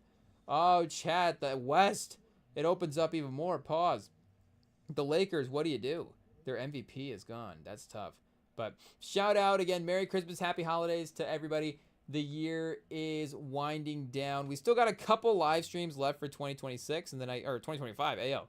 And then I guess once the calendar flips over to 2026, I think we just keep going after that as well too. And I guess I didn't even think with the college football playoffs, are we going to be live during some of those games? So who knows? We maybe even next week is an extra fun week as well too, with some of those matchups in the mix, with the Spurs continuing to rip through the league. Maybe we just start going live during every Spurs game. I don't know. That might jinx it. Maybe we don't want to do that. But either way, of course, you can follow us live here on the YouTube or catch us afterwards on the podcast feeds. And you can message us over at REMINGTOM Pod on Instagram as well, too. You're going to want to stay tuned for 2026. Hey, yo, I guess stay tuned for NFL Week 17 on Sunday. But also 2026 in general. It's going to be fun. We've got some fun stuff planned that you guys are going to, that is definitely going to be worth looking forward to in the new year. And we look forward for that. We look forward to seeing you guys then. We look forward to seeing you guys, of course, on Sunday as well, too. And yeah, I guess if you got some, those extra few holidays, the holidays can get stretched out more. So it's not a cutoff on the 25th. So, as the holidays wind down, hopefully everybody is having a good time. Hopefully everybody enjoys their weekend, and we will see y'all in a